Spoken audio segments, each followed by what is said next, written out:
2 minutes remaining.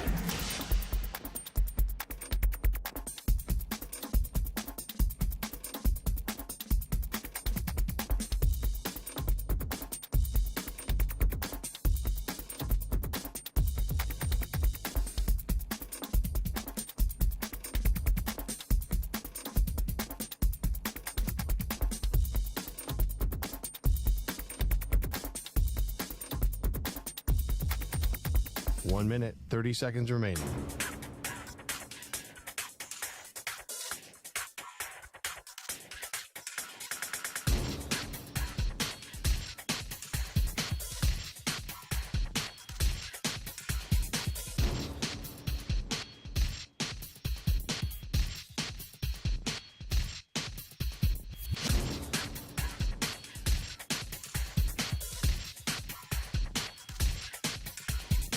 One minute remaining.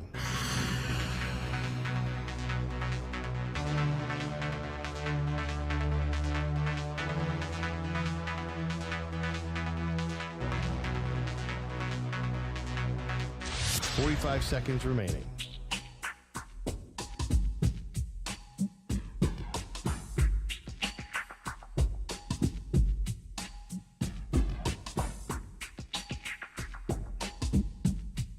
Thirty seconds remaining.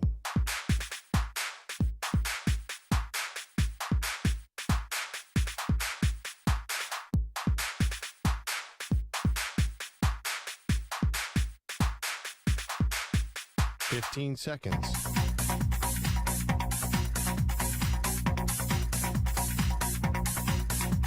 Break ends in 5 seconds.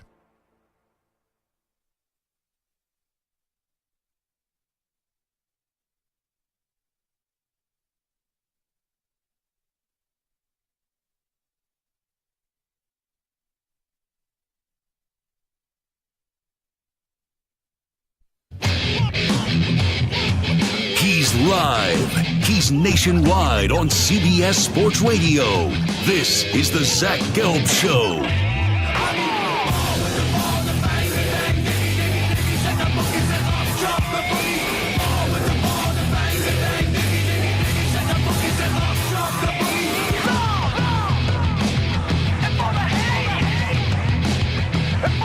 Here's your host, Zach Gelb.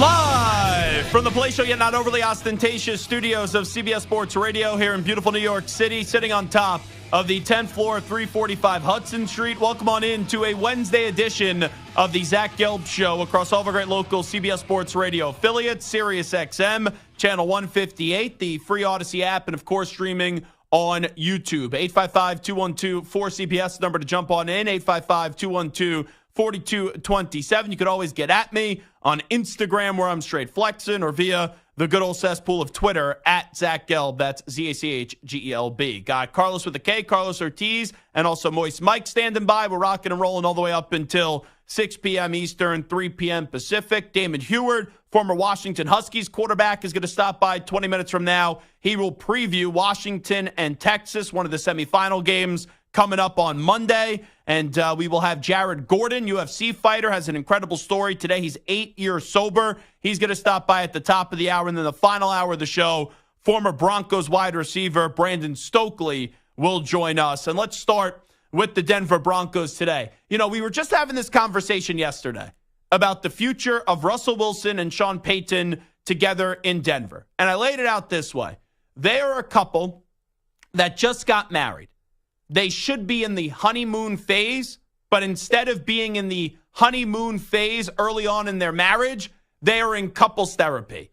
And when you are in the first year of a marriage, and not even a full year, and you're already having problems and in couples therapy, we all knew there was going to be a divorce. We all knew there was going to be an expiration date. But as I said yesterday, and this is where I was wrong, I thought it would come at the end of next season, not this season, let alone not today. But today is the beginning of the end of what has been a short but disastrous tenure for Russell Wilson with the Denver Broncos. And don't get me wrong, he was brutal. He was putrid. He was lethargic last year. This year, he improved, where I wouldn't say he's elite. I wouldn't say he's great, but he was a solid NFL quarterback this year. And if it's based off play, when a team is 7-8 with a roster that, quite frankly, I don't love, I don't think the benching from a talent standpoint and a production standpoint is deserved. But we always know it's not about just what you do on the field. Off the field matters, contract matters, and when you knew that Sean Payton wasn't the biggest fan of Russell Wilson, when James Palmer even told us from the NFL Network, and he's based in Denver last week, that I wouldn't say they love each other, but they have learned how to somewhat tolerate each other, we all knew where this was heading, and it was an eventual split.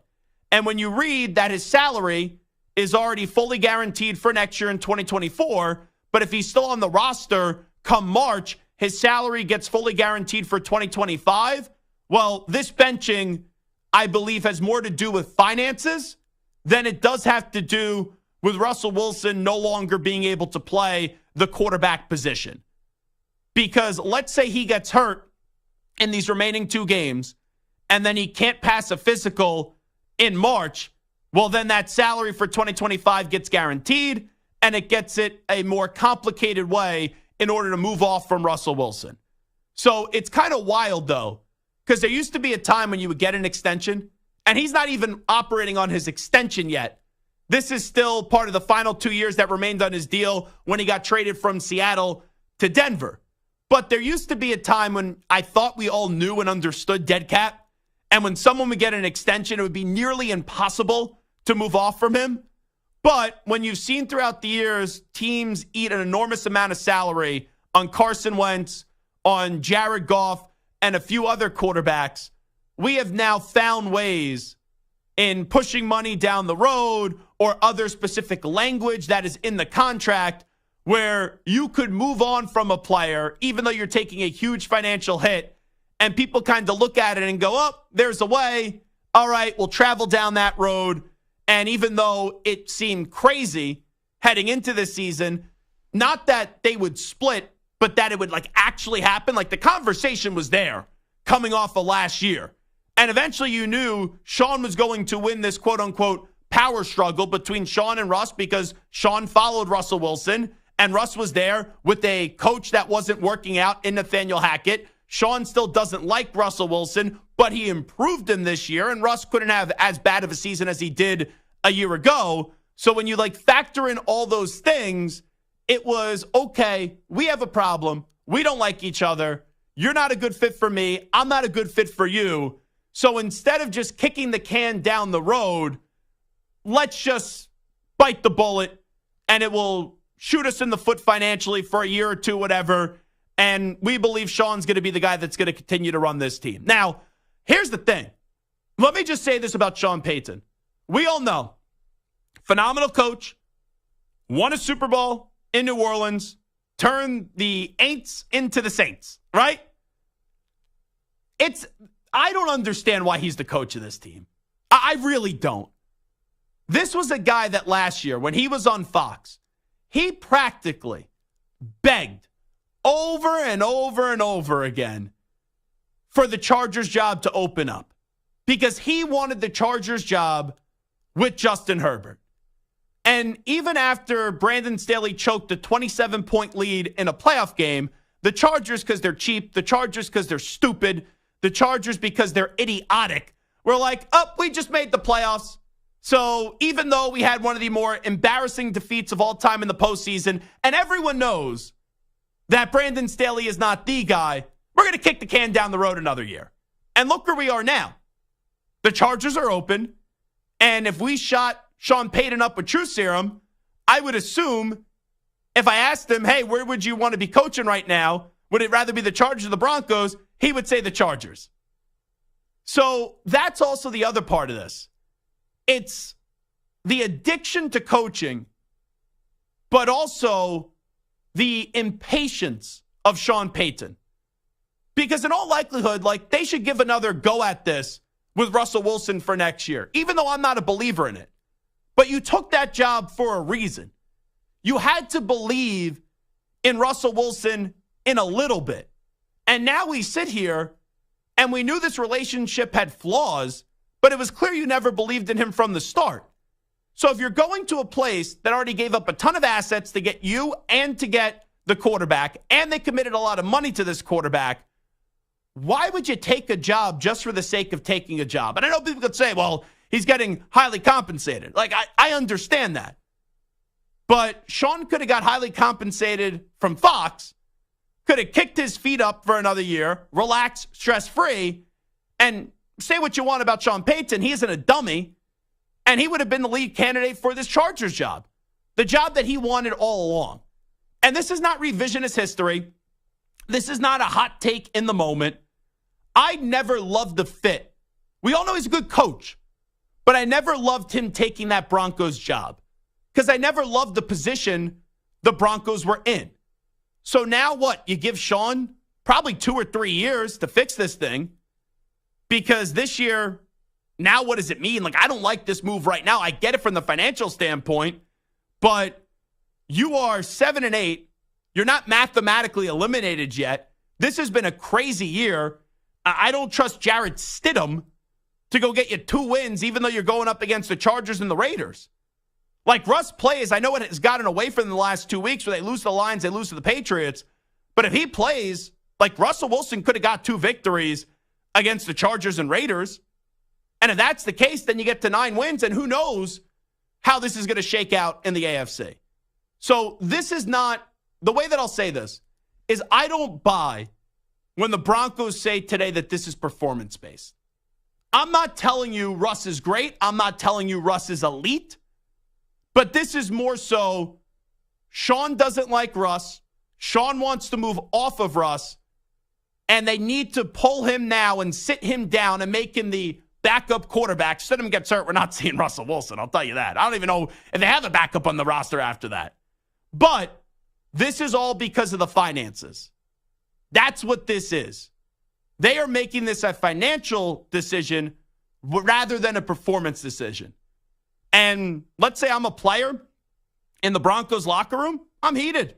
Because there's no way you could tell me that Jarrett Stidham gives you a better chance to win than Russell Wilson. I don't even think that highly of Russell Wilson anymore. And even I'm saying that. So now I think we get into another fascinating conversation with this. And I'll just ask this question. Where does Russell Wilson play next? Because you can't be that naive to think, oh, Russ will be back in the team next year.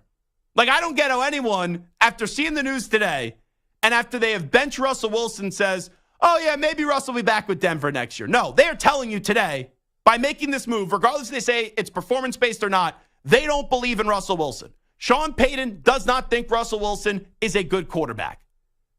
But when he inevitably gets released, remember how much money Denver owes him. I'm sure he'll have some interest, but he's not going to be as attractive as he was a few years ago because the last 2 years were ugly. And I could see Russell Wilson taking a team-friendly deal on a short-term basis somewhere else. And the first 2 destinations that I thought of that let me put myself in the shoes of Russell Wilson, and I say, who are the most intriguing destinations out there that have a good roster, a good team, and they could use an upgrade at the quarterback position? Number 1 were the Atlanta Falcons. You have Bijan Robinson, Tyler Algier, Drake London. You're in a bad division. And if that team just had a competent quarterback, and Russ could still be competent. He's not elite anymore. He's not even very good anymore. But he showed you this year he could still be competent regardless of what the Broncos are telling you this year. The Falcons had Russell Wilson this year. They win the NFC South. They would be in the playoffs. So I would think on a cheap deal, and I don't know if they're going to be able to get Justin Fields. I don't know if they're going to be able to draft a quarterback. I think that's a match that could work on a short basis, and Arthur Smith is going to be coaching for his job next season. I don't even know if he'll be the coach next season. But you need someone to carry the baton for the next year or 2 before you find your guy. The other team, what about the Pittsburgh Steelers? The Steelers have 2 wide receivers that are probably on the verge of killing each other with George Pickens and Deontay Johnson because they have no quarterback play. Heck, Mason Rudolph just played well and now he's replacing Kenny Pickett, who was a first-round pick just 2 draft classes ago. You have a defense that's got a ton of talent if they could stay healthy, and you also have Jaylen Warren and Najee Harris running the football. Mike Tomlin is starting to lose some of the fan base in Pittsburgh, even though they'll finish above 500 most likely, and they could make the playoffs. But he hasn't won a playoff game since the 2016 season. He needs a quarterback. And I don't think Russ is a long-term answer, but Russell Wilson, for a year or two, could still be effective in this league. Those are the 2 teams that need a quarterback, and for Russ, they would be great landing spots. The Atlanta Falcons and also the Pittsburgh Steelers. So that leads us to our poll question today. 855-212-4CBS, 855-212-4227. You can chime in on the phones or on social media at Zach Gelb at CBS Sports Radio. Russell Wilson's next team will be here are the options: Commanders, Raiders, Falcons, Steelers. Commanders need a quarterback. They're going to have a new coach. I would probably guess that they'll go a younger route. That's why I don't think it's the Commanders. The Raiders, we'll see how they'll jump through hula hoops like every other team to get out of this Jimmy G deal. Antonio Pierce, I would like to think he's going to be the coach next year. I don't know, though. But the Raiders could be an option. You bring in someone that Devontae Adams could trust and maybe not request a trade this offseason. And then the other 2, as we just explained, the Falcons and the Steelers. The early returns, 32% say the Commanders. But is Dan Snyder still running this team? That would be a very Dan Snyder-like move. 26.6% say the Falcons, 21.1% say the Raiders, and 20.3% say the Pittsburgh Steelers. Carlos with a K, look into your crystal ball real quickly. Give me a clairvoyant Carlos prediction. Russell Wilson will be quarterbacking whom next year? Commanders. That was my first thought. Moist Mike, what are you rocking and rolling with? Where is Russell Wilson playing quarterback next year? See, for Russ, you have to take into consideration all the other factors, with his wife and their non-football related ventures and things like that. So they need to be somewhere where they can do that. Atlanta would make sense. Vegas would make a lot of sense. Mm-hmm. But I don't think that he can stay in the AFC West. I think Atlanta probably makes the most sense. For some reason, Tennessee, the Titans always seem to come out of nowhere to be a name, and I guess they could. Yeah, but they have Will Levis now, so I don't think that's going to be. Do they really trust him, Will destination. Levis? I don't know. I mean, maybe I would much rather rock and roll with Will Levis and just see what you have than Russ, where he's on the downside of his career. Yeah, so I think, especially of these, I think these are the 4 best options. I think it's either DC or Atlanta because I'm looking more at the city than the team. So I'm going to go Falcons. Selfishly, I would love to see him go to the Raiders because I think staying in the division creates a good storyline. I don't think it will be the Raiders. I don't think it's going to be the Commanders. I don't know if the Steelers will move off of Kenny Pickett this quickly, even though they benched him for this weekend, or stick with Mason Rudolph. But Atlanta, I think, would be the best for both parties because I don't think Atlanta's going to be in a position to get the guy in the draft. Let's say the Bears don't trade Justin Fields. Then it's like, where do you go? And if you bring back Arthur Smith, you can't be going back to Taylor Heineke and Desmond Ridder this year. And Russ would be in a better situation in Atlanta than he was this year with the Denver Broncos because I like their offensive roster more than I do with Denver. All righty, we'll take a break here on the Zach Gelb Show on CBS Sports Radio. We'll be back in 5 minutes. When we do return, we're inching closer and closer to the semifinal of the college football playoff. On one side, you got Michigan going up against Alabama, and on the other, you have one of my favorite teams in the country, the Washington Huskies, going up against the Texas Longhorns. Damon Heward, former Huskies quarterback, will join us when we return in 5 minutes on the Zach Gelb Show. But where else? CBS Sports Radio. You're in a 5-minute break.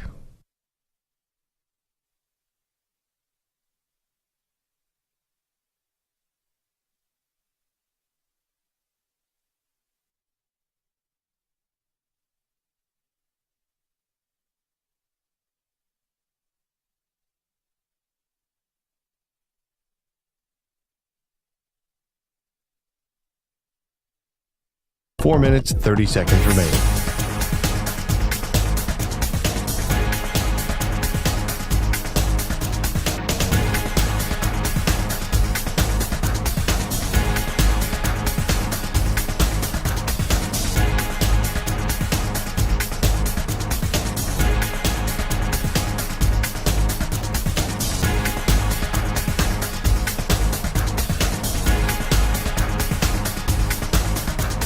4 minutes remaining.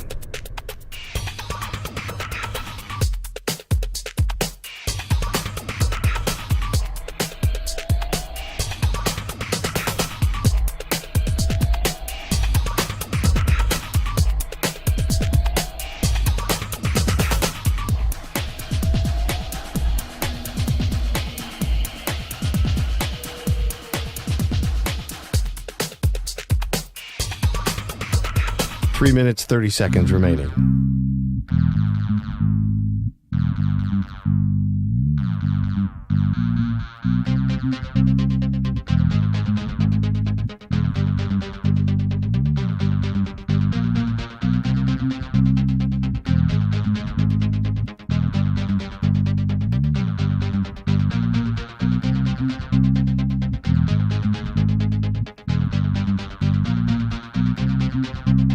Three minutes remaining.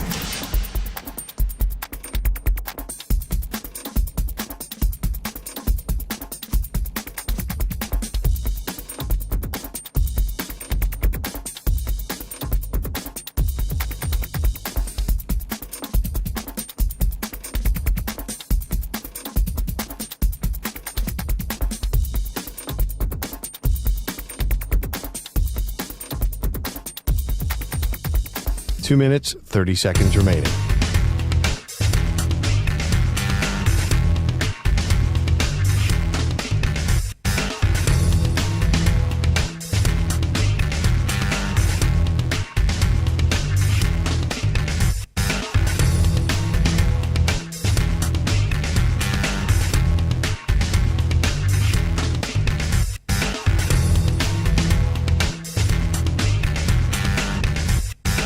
Two minutes remaining.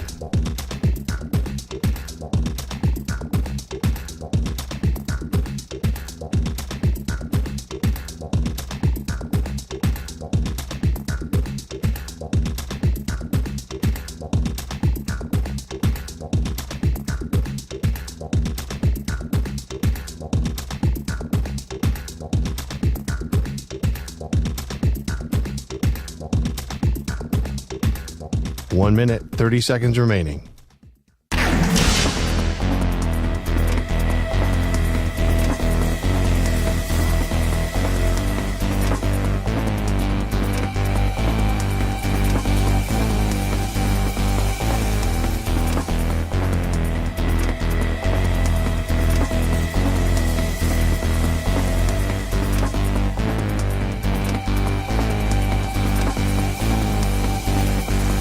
One minute remaining.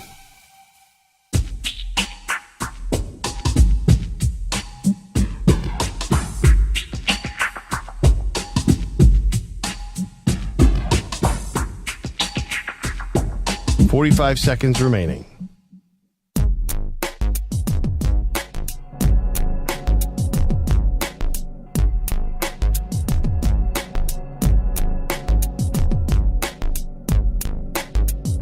.30 seconds remaining.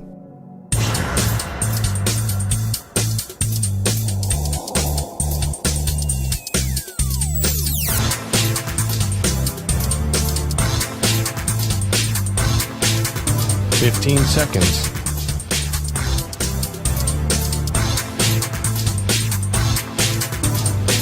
Break ends in 5 seconds.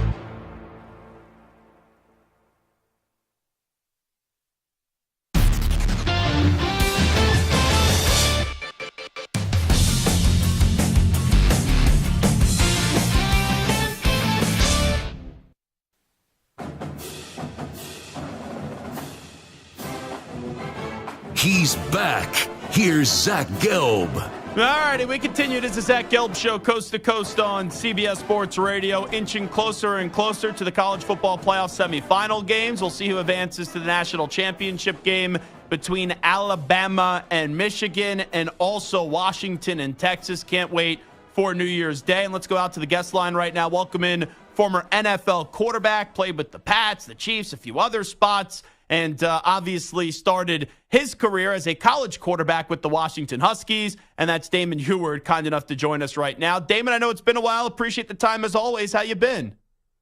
I'm great, Zach. Are you kidding me? It's Christmas time, New Year's Eve, and the Dogs are in the college football playoff. Life is good, man. Let me start you off actually with the NFL, and then we'll get to your college squad. We were just talking about it right before we brought you in. The big news today is that Russell Wilson got benched. It looks like they're going to move on from him after the end of the season. What was your reaction when you saw that news today? Yeah, it's pretty crazy. Obviously he did so many amazing things here in Seattle for the Seahawks for so long. A heck of a player. But boy, this transition to Denver just has been horrible. I mean, it just hasn't worked. And I think for guys later in their career, I mean, I know these guys play forever now, but he's in his mid-30s and, maybe not quite as dynamic athletically as he was, 12 years ago or so. But, still all that money Denver gave him, all the first-round picks the Seahawks got in return, looks like a pretty good move the Hawks made. And for Denver, I mean, this is going to put them behind the eight ball, probably for another year, especially if they got to eat $37 million if they let him go. And that, it's going to be tough sledding. But you know what? Maybe this is one of these things where let's see how, Sean Payton's old school, Bill Parcells, Bill Belichick. Maybe it's one of these things. Let's see how Russell reacts to maybe me putting him on the bench here and see what I got in Trevor Siemian. And, who knows? Maybe he's back out there next week. I mean, I've seen stranger things in this league. So, we're probably not putting the cart before the horse here because odds are the writing on the wall, like he's probably gone. But who knows, again, with these old school coaches. Yeah, and we could only observe, right, with what we see. And sometimes what we see, if it looks like it's bad, it's usually worse behind the scenes. I equated this to a couple that just got married, and already they're in couples therapy. And when you're 3-4 months into a marriage and you're already in couples therapy, it feels like the divorce is inevitable, and that pretty much is what played out today, I would say. Yeah, something just, Russ's numbers are pretty good. I mean, I don't have them in front of me or whatnot. But yeah, he's played better this year, Damon. There's no question about it. The bottom line, though, is just it's always about wins and losses. And, if Sean feels he can't do, what he wants to do schematically with a quarterback, with Russell Wilson's style, it just, to your point, the divorce is probably not far down the road. All right, you were around Bill Belichick for a long time. Can you envision the Patriots without Bill Belichick? Because that's also another thing that a lot of people have been floating out this year, potential divorce with Robert Kraft and Bill Belichick. Yeah, man, gosh darn, there's only a few of these guys left from my playing days 15 years ago. Obviously, it's been a rough stretch for me watching pro football without Tom Brady this season, and to imagine the National Football League without the greatest coach of all time, potentially next year in Bill Belichick. Boy, the times they are a-changing. But, that doesn't look like it's probably going to end well either this season. Just kind of two back-to-back tough seasons in this league. Usually, owners, front offices make changes. That's a tough one to make because, he's been the greatest of all time. And going to be super strange if he's not roaming those New England sidelines with his cutoff hoodie and all the fun stuff that he's brought to the National Football League for, what now, almost 2 decades. But, maybe Bill surfaces somewhere else, which, I certainly hope would happen should he leave New England. But who knows with that one. But Bill was awesome to play for. Arguably his record, his accolades speak for themselves. And I think the NFL will lose a big character should this be the end of Bill Belichick. Yeah, I would think even if they move on, he winds up somewhere else. I was talking about maybe the Chargers because he needs more talent, and they have a ton of talent with that young quarterback in Justin Herbert. Damon Heward here with us. Before we talk about Washington and their big college football playoff game against Texas, I just want to wrap up the NFL part of this chat talking about the Kansas City Chiefs. We all know Mahomes is the best quarterback in the league, but he doesn't really have a lot of weapons to throw the football to this year. And even when he places the ball perfectly, 9 times out of 10, it feels like they drop him. I know that when you look at Kansas City, there's always that fear of them because of Andy Reid and because of Patrick Mahomes and because of Travis Kelce. But it looks like this team's going to come up short this year from what I've seen through the first 15, 16 weeks of the season. Yeah, I mean, you kind of are what you are, by this time of year, although there have been those teams that just, once they get to the playoffs, they're peaking at the right point, and they kind of take their game to the next level and make a deep playoff run or win a Super Bowl like the 2001 Patriots did. But yeah, what you see, the eye test right now certainly isn't great for the Chiefs. But, I promise you, everybody else in the AFC, should they have to meet them in the playoffs, if they are a lower seed, it's the last team they're going to want to play with all that playoff experience and Super Bowl runs and just Patrick Mahomes. But yeah, maybe the Taylor Swift distraction is real. Obviously, Eric Bieniemy, moving on. Maybe there's something there. But yeah, certainly you kind of hit the nail on the head with just kind of those pieces on offense, those weapons.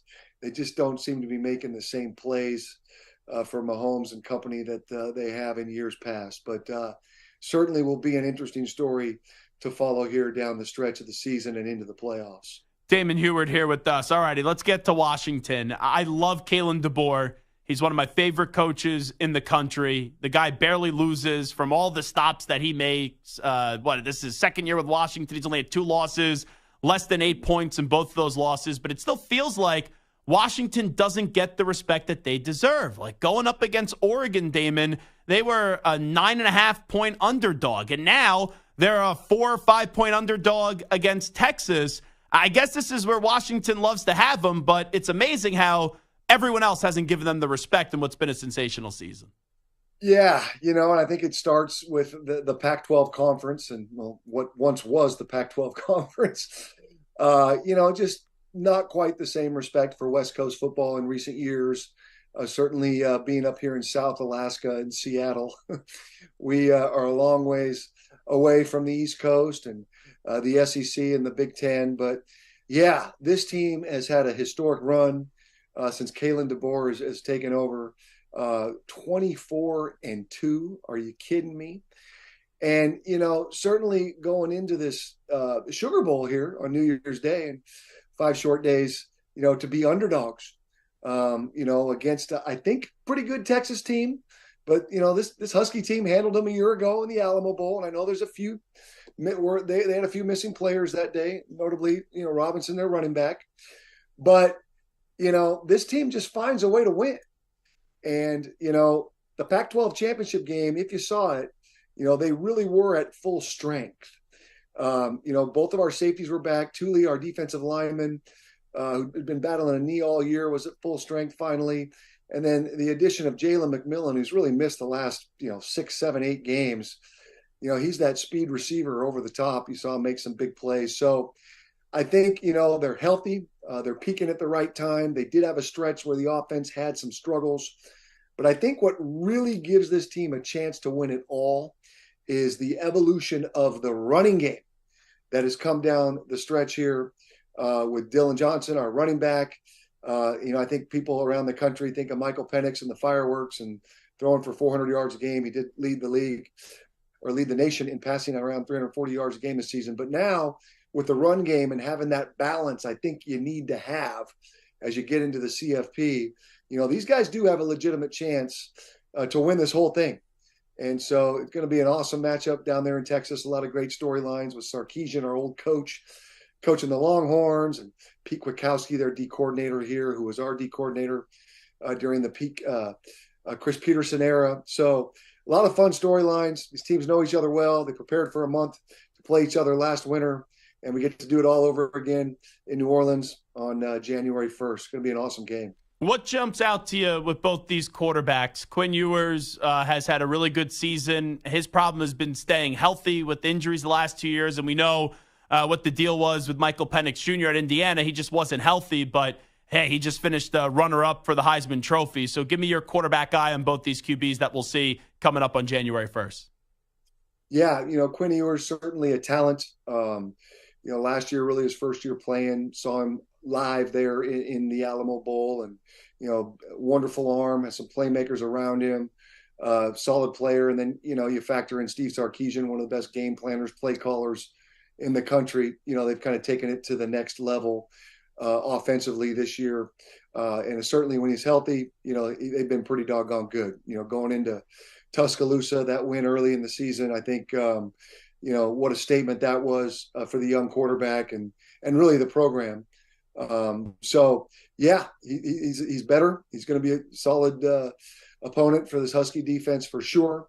But, obviously I'm biased. If I had to choose between the two quarterbacks, I'm going to go with the 6-year senior quarterback, Michael Penix, who, has led the nation in passing the last 2 seasons. And just, to me, his accuracy, his anticipation, the deep ball that he throws, he's different. And he's been the catalyst here to make this thing go for this Husky offense and led them to the 24-2 record, the Heisman Trophy run, and all those things. So, Michael Penix, special player, going to play on Sundays. And again, I like his experience, his leadership, and his skill set a little bit better than yours going into this game, if I'm being honest. And, the last thing I'll bring up with this matchup, Damon Heward, who joins us right now. So before the Oregon game, you just saw how jacked up that Washington team was. And there's big emotions before a big Pac-12 championship game like that. And they really took it to Oregon early. I know that Texas played Alabama really well, but that was all the way going back to week 2. I think what we saw in the Pac-12 championship game, when you don't know how a team is going to respond after a month off and with the emotions of this game, that's why I kind of believe that Washington gets off to that better start, and that could end up being the difference towards the end of the game. Yeah, I'm with you. I think the start of this game is super important, as it was in the Pac-12 championship. The Huskies, they only got a field goal on the opening drive, but they chewed up 8 minutes of the clock, and then they got a quick 3-and-out versus Oregon, who hadn't been stopped in 6 weeks. So, yeah, they kind of set the tone early in that game. So I think the beginning of the Sugar Bowl is going to be a big determining factor in how the rest of the game goes. I also just like the experience and the age and the depth of this Washington football team. We got 10 6-year seniors. Yeah, 9 of them have actually been here all 6 years. They've been here all 6 years. Then you bring Michael Penix, as a 6-year guy. So there's just all this, professionalism, age, depth, experience. And, I talked about that running game, but also this Husky defense. They've gotten a lot better down the stretch. They have, and they've been clutch when they've had to. They've gotten the tough 4th down stop. When we were really struggling on offense in a game earlier in the season against Arizona State, we get the pick 6, to win the game. So, excuse me, they're playing really, really well on defense right now. And, Texas's struggles offensively on 3rd down and in the red zone, I think are going to be the difference in the Huskies winning this football game. Damon Heward, always great to catch up with you. Appreciate the time. Thanks so much for doing this. Thanks for having me, Zach. Happy New Year, buddy.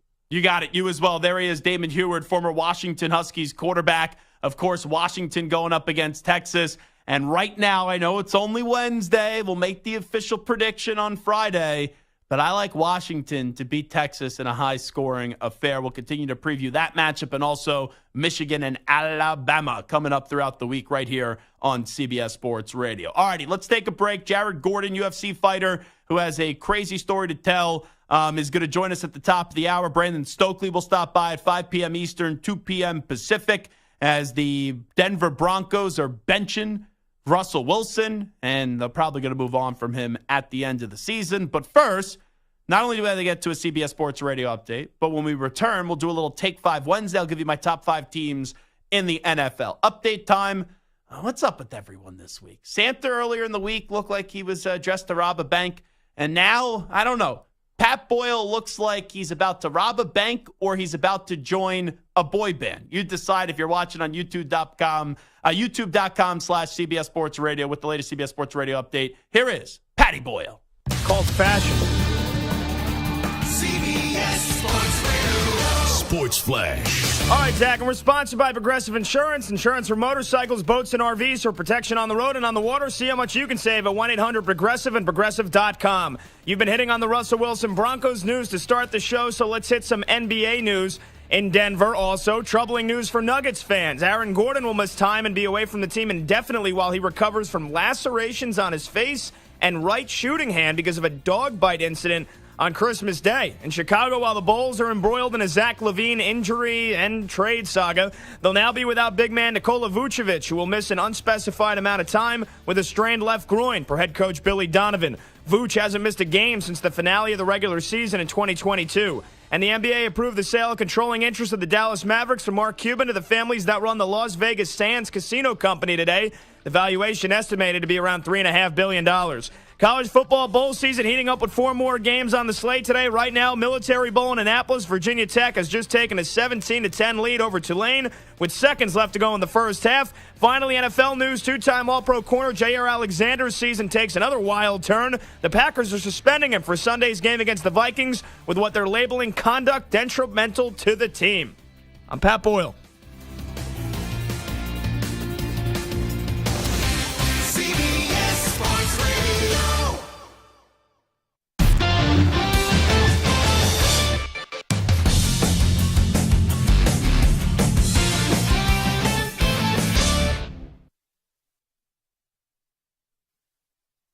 You're in a 5-minute break.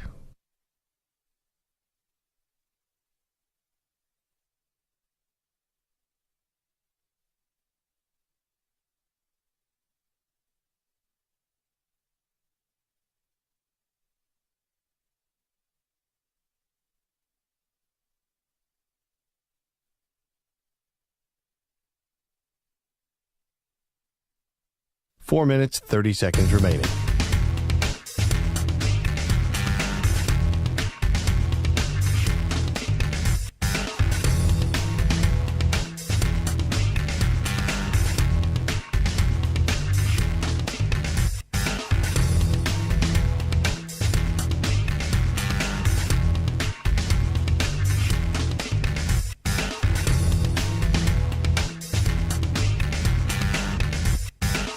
Four minutes remaining.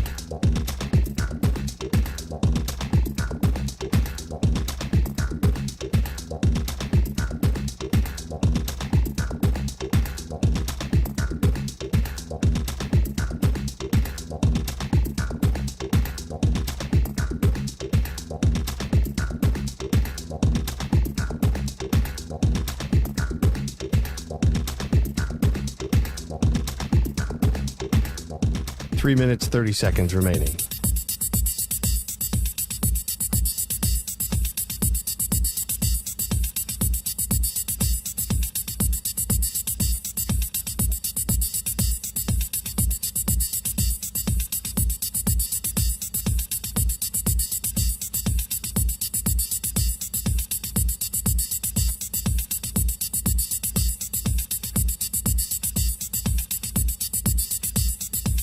Three minutes remaining.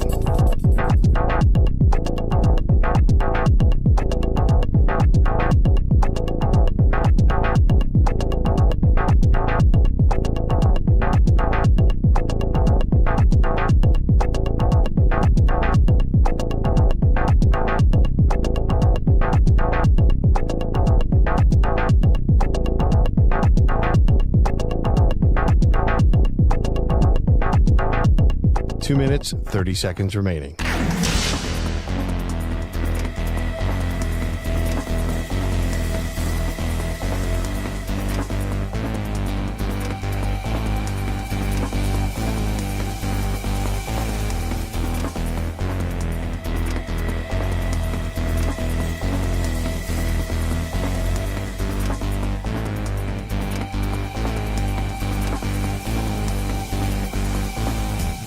Two minutes remaining.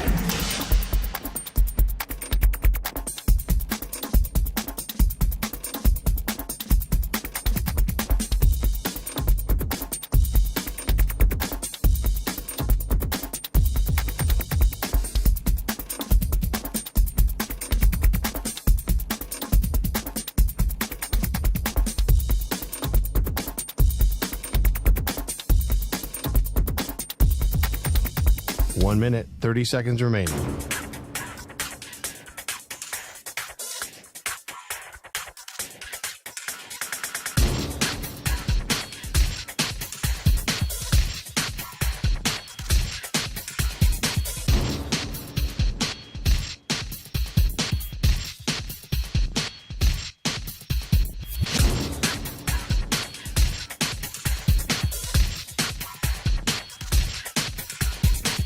1 minute remaining.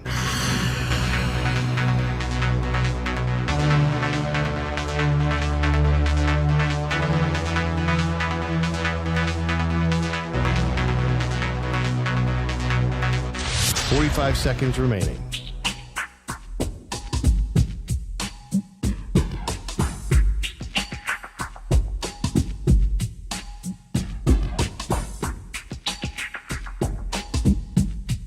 Thirty seconds remaining.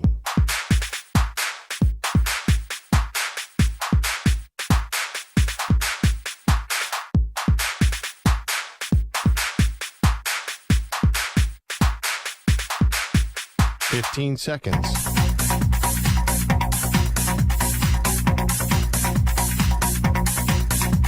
Break ends in 5 seconds.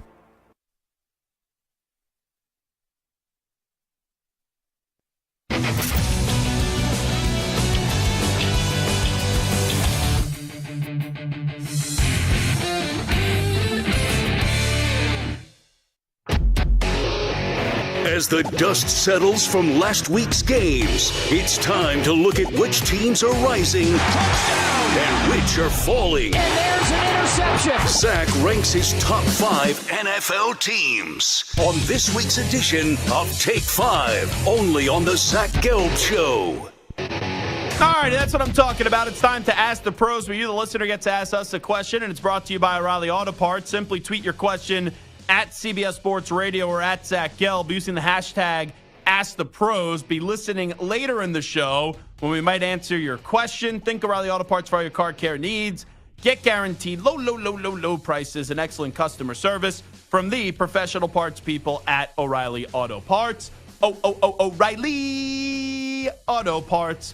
Alrighty, I'm going to do the same thing we did last week, because I think the first two teams, you can't debate them. But then after that, to make out the top 5 spots, 3, 4, and 5 are very debatable. So in at the number 1 spot, the Baltimore Ravens. Last week they were 2. The team that was 1 was the San Francisco 49ers. Not only did Baltimore get a win up against the 49ers, they went to the Niners' house. They sat down on their couch. They used their buffalo chicken dip. They drank their cervezas in the fridge. They cooked up some steaks as well. And they had a party, and they didn't pay for it at all. And that was just an ass-kicking by the Baltimore Ravens, who are a great, well-rounded team. The defense is awesome, and on offense, they're led by their leader. Their identity is Lamar Jackson. You look at the running back position, they lost J.K. Dobbins, they lost Keaton Mitchell, no problem. You look at the wide receivers, Zay Flowers, solid young wide receiver. Odell Beckham Jr., not the same player he once was, but continues to get better and better as he gets more comfortable in Baltimore. Isaiah Likely has turned into a good player, replacing Mark Andrews. And you also have two things that are very important. A great coach, and that's what John Harbaugh is, and also a great kicker. And Justin Tucker is arguably the greatest kicker of all time. The Baltimore Ravens, number 1. Number 2, yes, it was embarrassing. Yes, it was disappointing. I thought this was going to be a heavyweight fight.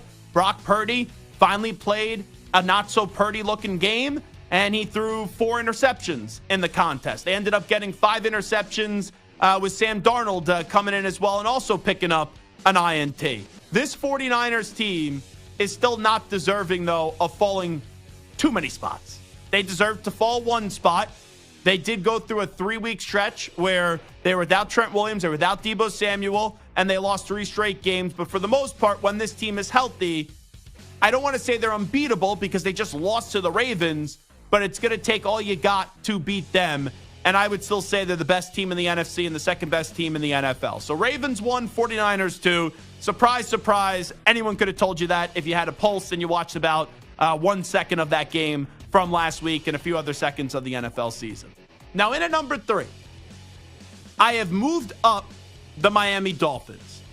I still don't think the Dolphins are going to go farther than the Buffalo Bills, as I already had that ticket 3 weeks ago, and the Bills to win the AFC at plus 1,000. But the Dolphins, my biggest gripe with them was in the bigger games, they have not played well. They lost to Kansas City. They lost to Philadelphia. They lost to Buffalo. All those games, though, were on the road. So they finally got a big game at home, and it was back and forth between the Dallas Cowboys and the Miami Dolphins. And just when Dak Prescott gets the ball in the end zone, Tua, Jeff Wilson Jr. and company, they matriculate the ball down the field. Jason Sanders had the game of his life, and he boots the game-winning field goal, and they emerge victorious. The Dolphins now have an enormous game this weekend in Baltimore up against the Baltimore Ravens, which is like crazy to me that that's a 1 o'clock game. You would think that would be like 4:25 or maybe flex, but it didn't get moved at all. So this is another opportunity for the Miami Dolphins to shine, but they finally got off the schneid in terms of going up against good teams and losing. They get a victory. That means a lot. That elevates them into the number 3 spot, because even though they probably won't have Jalen Waddle for the rest of the regular season, they have so many explosive playmakers on the offensive side of the ball. Devon Achane, Raheem Mostert. Clearly it all starts with Tyreek Hill. And how about our guy, Alec Ingold, even getting a semi-hurdle into the game as well. And that defense is starting to figure out life without Jalen Phillips, who's an enormous piece for them. So the Dolphins in at 3. Number 4, I know it wasn't pretty.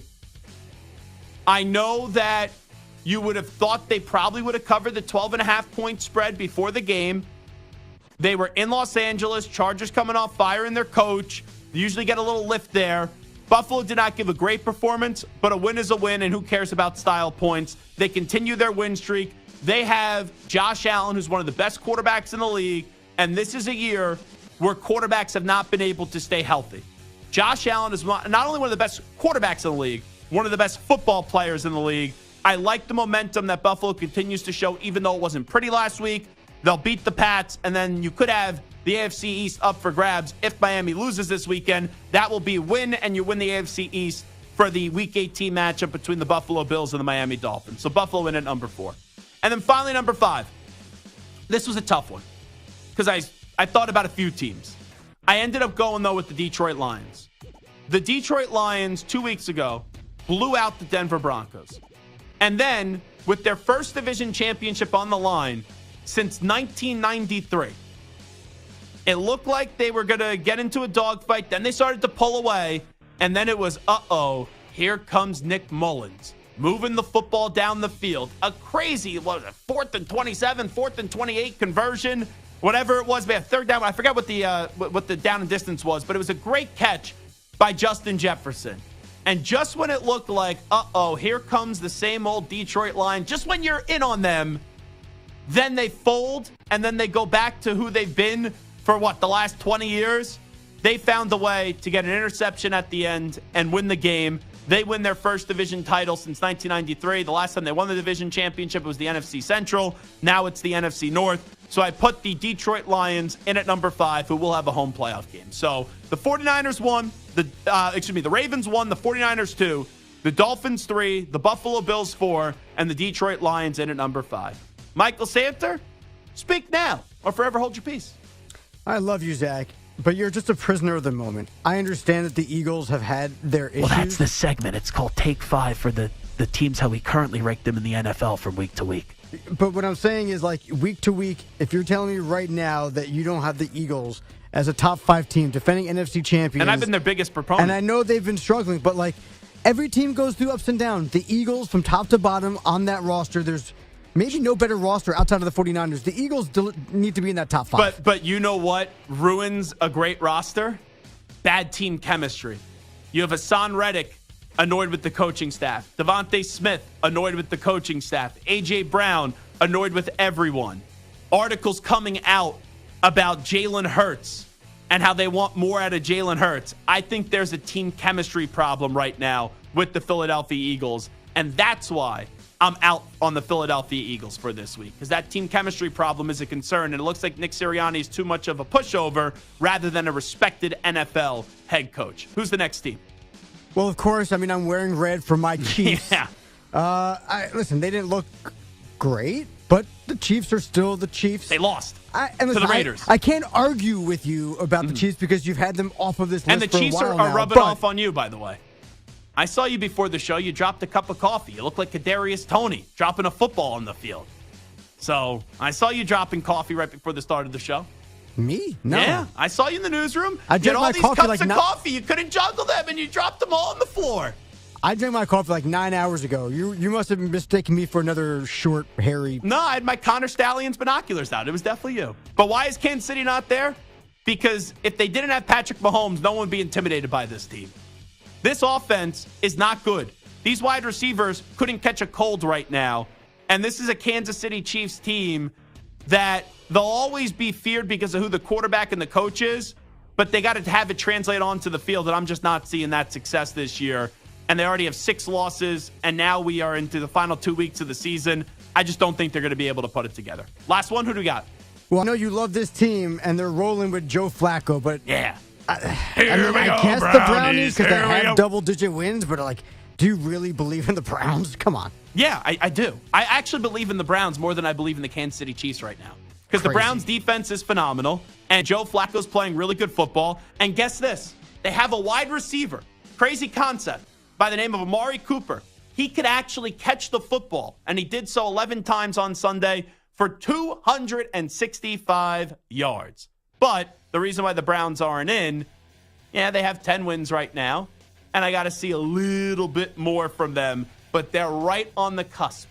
They're right on the precipice of jumping into the top 5. So, Ravens 1, 49ers 2, Dolphins 3, Bills 4, and the Lions 5. All righty, Zach Gelb Show, CBS Sports Radio. Jared Gordon, UFC fighter. He will join us next when we return in 5 minutes.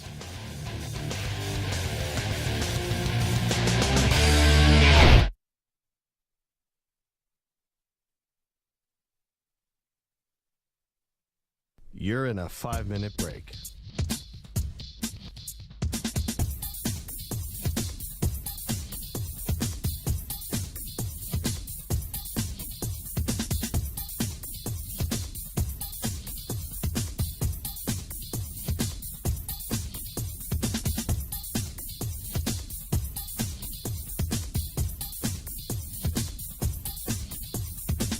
Four minutes, 30 seconds remaining.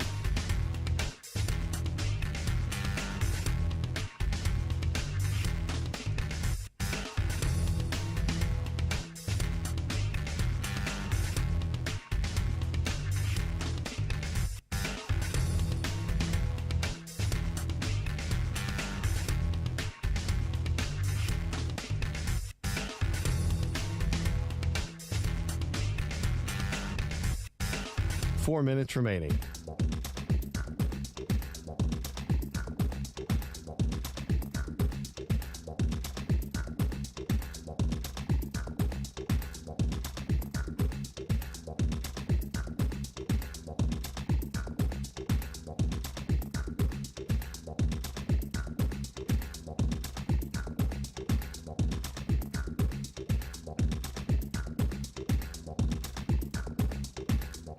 Three minutes, 30 seconds remaining.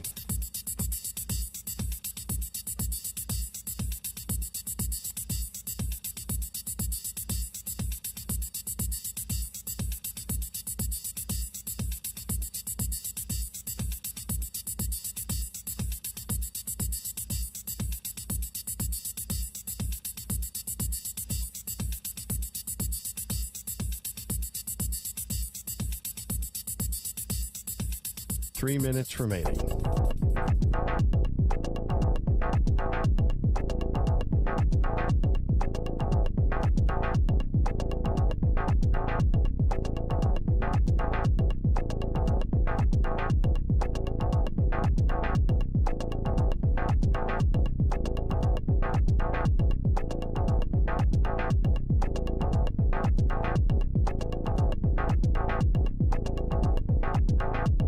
Two minutes, 30 seconds remaining.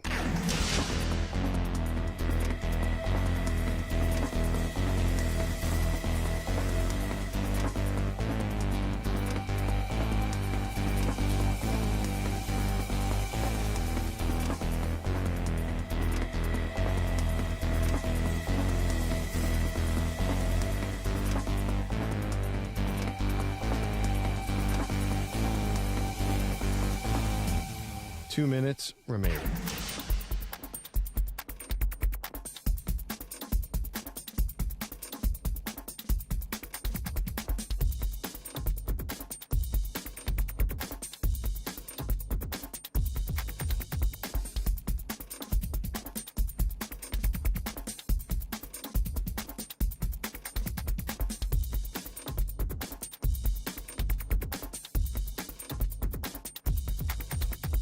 1 minute, 30 seconds remaining.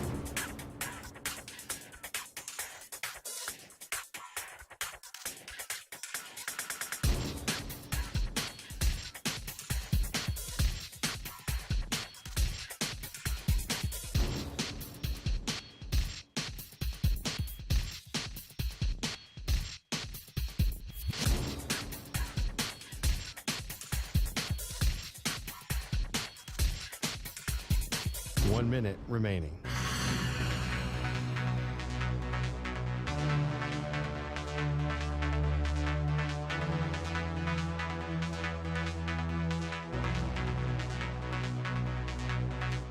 Forty-five seconds remaining.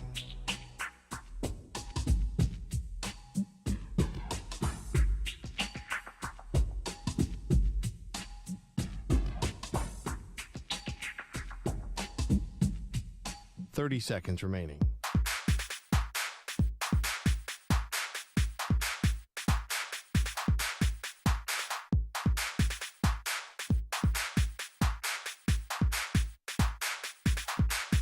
Fifteen seconds.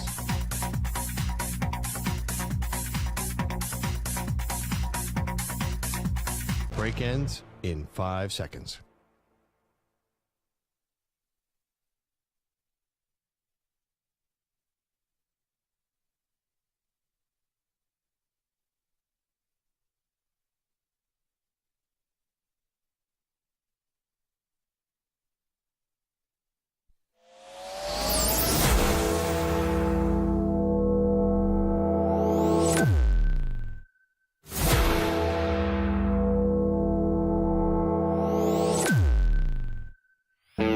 He's live. He's nationwide on CBS Sports Radio. This is the Zach Gelb Show. All right, and we continue. This is the Zach Gelb Show, coast to coast on CBS Sports Radio. Here's our poll question today. It's all around Russell Wilson getting benched by the Denver Broncos. Russell Wilson's next team will be the... You can chime in on it at CBS Sports Radio, at Zach Gelb. Commanders, Raiders, Falcons, Steelers are your options. 855-212-4CBS is number to hang. 855-212-4227. I've become a casual fan of the UFC into a big fan of the UFC throughout the last few years. And Jared Gordon has a remarkable story to tell. And he's on the line with us right now. I got a chance a little over a month ago to see him knock out Mark Madsen at Madison Square Garden, the world's most famous arena. And it was one thing to see what he did in the octagon, but then to hear more about his story in the post-game press conference was really inspirational. And Flash is kind enough to join us right now. Jared, first off, thanks for joining us, and how you been? I'm all right. How are you? Well, I'm doing fantastic. So I did see today, and for people that don't know Jared's story, he had to fight a lot of demons throughout the years, and now he's a great fighter in the UFC. But you did reveal today that you're 8 years sober. Just take me through what you're feeling today. And first off, congratulations. That's tremendous. Thank you. 8 years. It's been one hell of a road, but it feels like, at times it feels like it goes by really fast. And then other times it feels like it's been forever. Well, my life is better than it's ever been. And, I owe everything to my sobriety, and everything that I have materialistically and emotionally, spiritually is all because I'm sober. Your story is so well public, and you do an incredible job sharing it. You were at one point facing 25 years to life. You had 3 overdoses. Just what was the moment for you where you knew that you needed help, but then you started to say, okay, not only do I need to go get that help, but then it started to work, and you started to move in that right direction? So in 2015, on Christmas Day, I had my last overdose, and I went to detox. I woke up in the hospital on the 26th of December. I was super sick. I woke up in the, dope sick. I got high one more time, naturally, and I went to detox that night. And so my sober date is like the 27th of December, which is today, 8 years ago. Wow. I just was sick and tired, man. I just couldn't do it anymore. I went through the ringer, psych wards, crisis centers, homeless shelters, hospitals, detoxes, rehabs, therapeutic communities, jails, institutions. The only thing I didn't do was prison. I never did like long stretches of prison, thank God. And I just couldn't do it anymore. I was beat up, I was tired, and I was at a bottom and I was desperate. So I just went to detox and started taking the suggestions of people that have, been there and done that. And I did some work and started trusting in God, and things started working out for me. Jared Gordon here with us, and it's great to hear where you are today.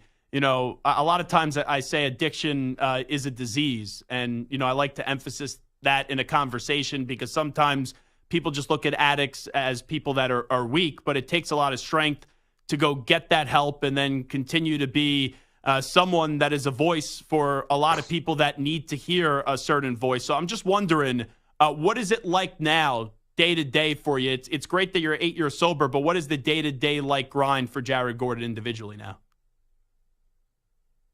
Well, my life's changed a lot. So I'm married. I have a dog. I don't have children, but I wake up every day and I have responsibilities and things that I have to take care of, and obviously I have to train. So I'm training. And, things in between. I obviously, in order to have a wife, you need to be present and you have to be responsible and you have to give back to the relationship and be there for your loved one. And, I have to be there for everyone in my family and all my friends. And, it comes with life in general comes with a level of responsibility, obviously. But when you're sober, I have to do certain things that, some people don't necessarily have to do. And, I get up in the morning, I pray, I do some meditation, read some literature, and I have to do certain things every day to keep myself on track. People like me, we have to do a little extra sometimes in order to stay afloat. But I wouldn't have it any other way. It makes me a better person, and it makes, I used to be selfish human being, and now the goal is to be there for others, help other people, be of service to others, do quote unquote God's work. And the only way to keep it is to give it away. So that's what I try to do now. So you've been through this journey, Jared Gordon. Let's just say if someone right now is listening and they know that they have a problem, they need help, and they get in contact with you, just how do you advise that person to start to move into the right direction like you've been able to turn it around? Well, it depends, where you're at, how bad your addiction is, what kind of drugs you're doing, and or alcohol for that matter. And, there's different levels of care for different individuals. There's people with mental health issues and they abuse drugs and alcohol. There's people, that have all sorts of different issues. So try to decipher where you're at. And if you're looking for treatment or help, I work with a few different places, and we try to place people into treatment and get them the help that they need. And, for me, that's what I did. I needed to go to detox. I needed rehab treatment. I needed the separation from the street to clear my head of the fog and the drugs. Now I can see a little more clearly. I have a little clarity, and, I have to learn tools to stay sober and not go back to use. It's easy to get clean, but it's hard to stay sober for long periods of time. So you have to learn these tools and you have to practice it in your daily life. And luckily, I'm able to, utilize these tools every day. And now, it's been 8 years. So that's how I try to help, Yeah. What do you want people to gain, just wondering, when they hear your story and you're as open as it comes, right? In the octagon after a fight, you talk about your sobriety, right? You talk about it on a day like today, and in countless of interviews I've seen. What do you hope to get people to really gain when they hear your story and hear what you've been through? I mean, the goal is to help anyone any way I can. So when you hear a story like mine, or many others like mine, obviously it inspires people. I was inspired by certain individuals, and I was a IV cocaine heroin user. I was homeless. I panhandled. I robbed and stole. I lived in homeless shelters on the street. Like you said, I was facing 25 to life. I was arrested 8 times. So, I was as low as you can go, basically, without dying or ending up in long-term prison. So there's a way out. No matter how far gone you think you are, there's light at the end of the tunnel. And I've seen people with I've heard stories that are insane, that people, make my story look petty, and they have gotten out, and made a life for themselves that they could never believe was possible. So the goal is to just inspire and give people hope, and I believe that's what I'm doing. When you were having your post-fight press conference at Madison Square Garden, you were telling, everyone that was in that room that it was pretty surreal that you used to shoot up heroin in Penn Station.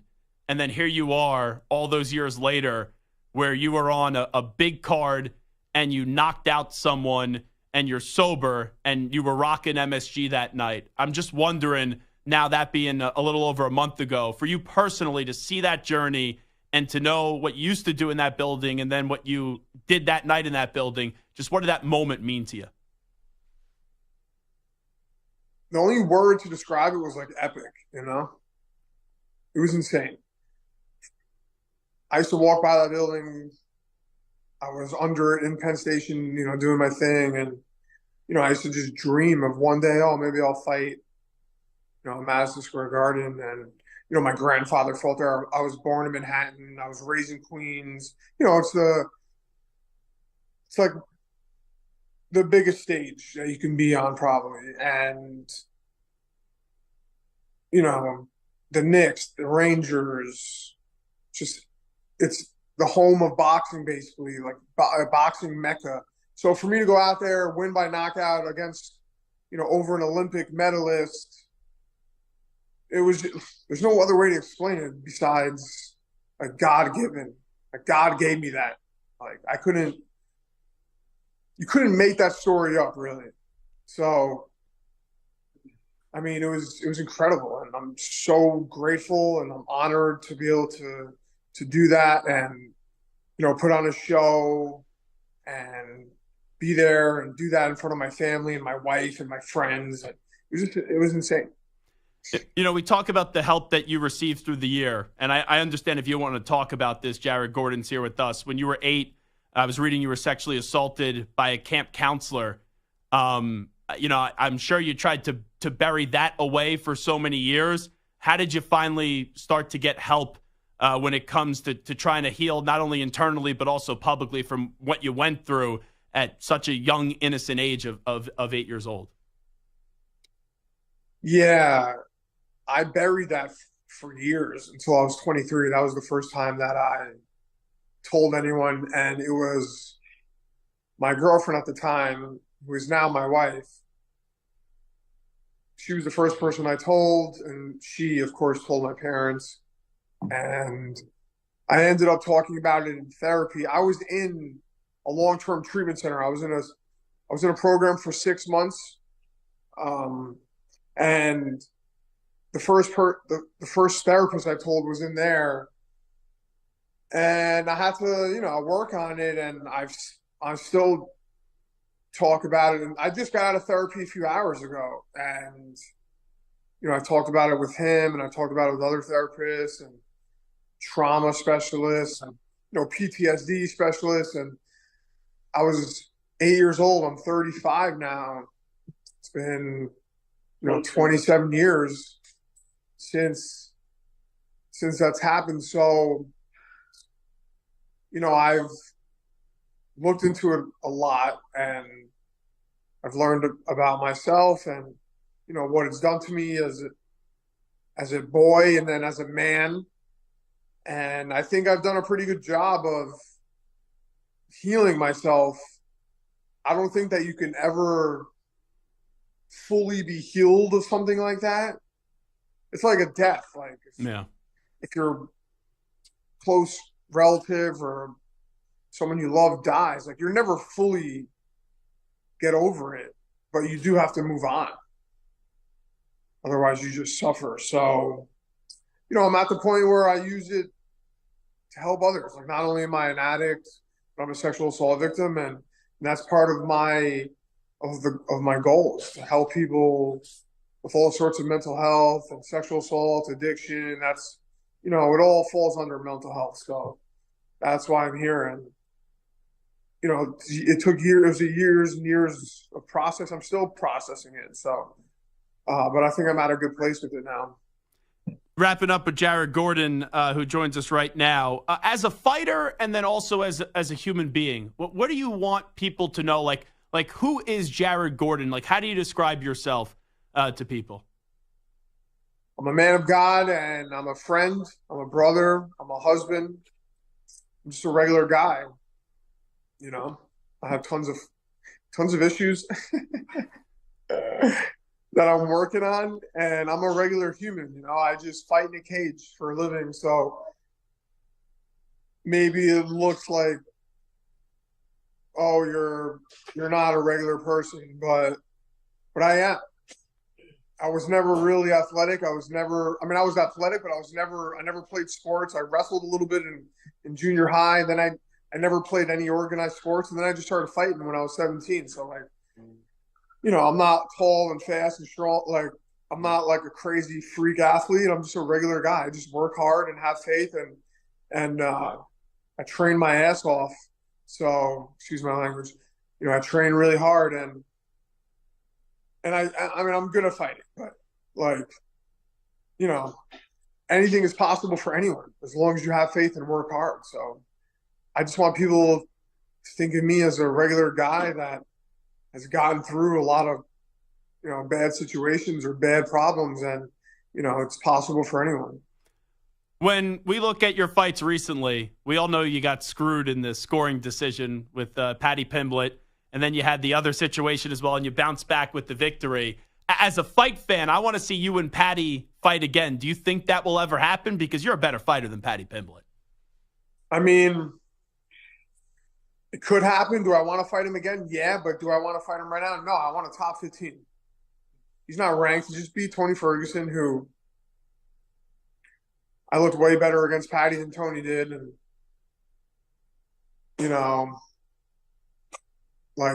I don't think I need to prove that I'm better than Paddy. Everybody knows it.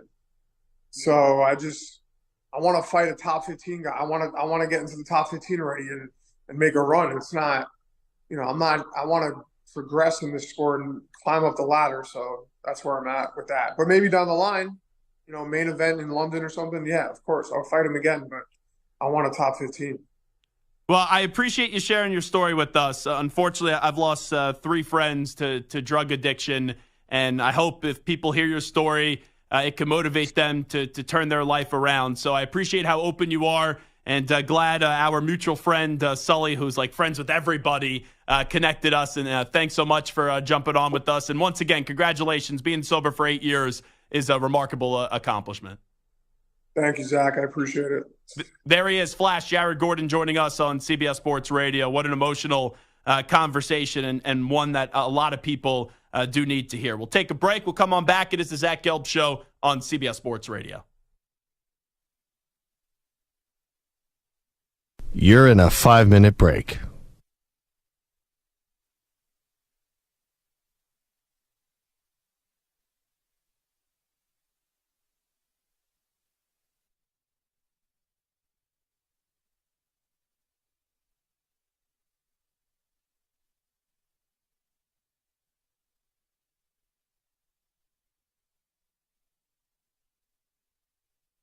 Four minutes, 30 seconds remaining.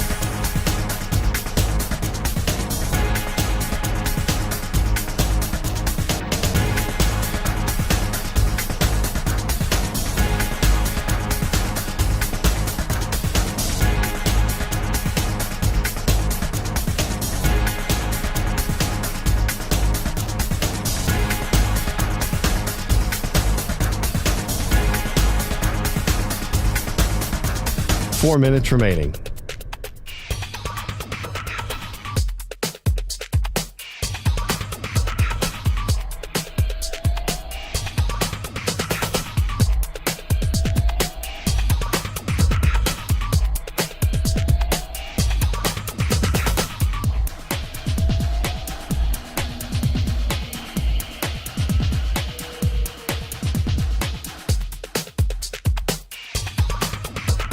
Three minutes, 30 seconds remaining.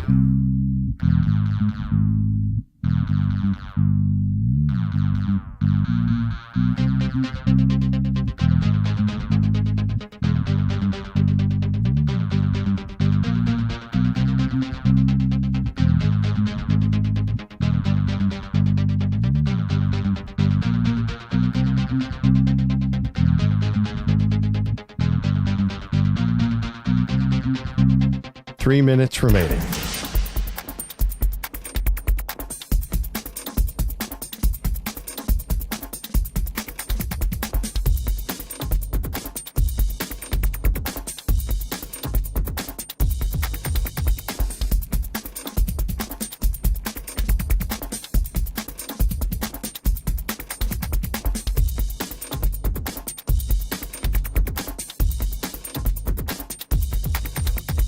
Two minutes, 30 seconds remaining.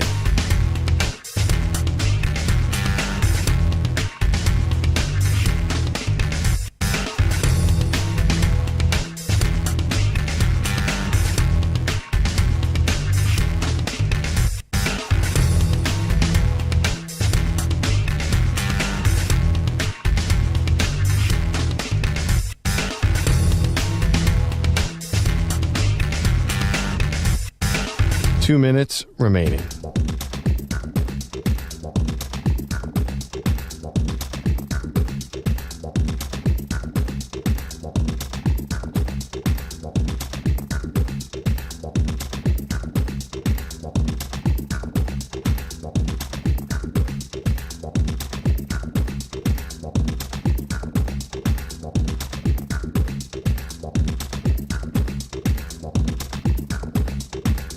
One minute, 30 seconds remaining.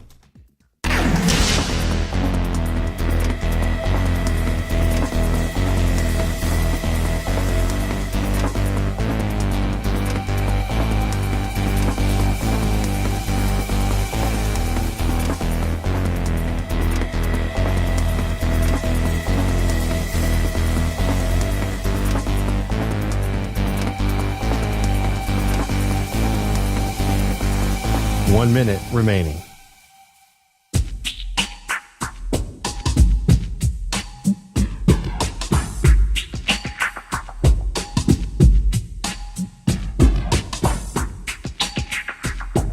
Forty-five seconds remaining.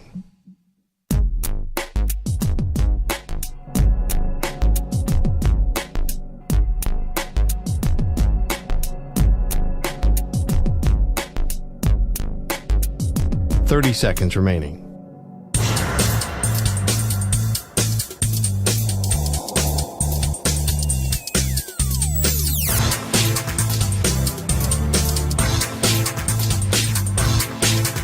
Fifteen seconds.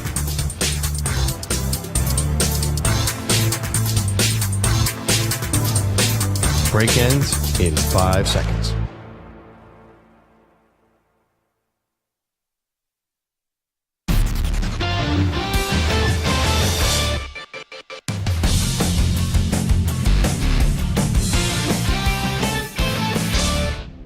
Broncos country, let's ride.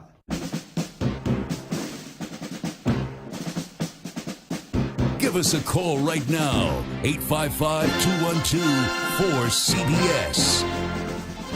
All righty, welcome back. It is the Zach Gelb Show on CBS Sports Radio.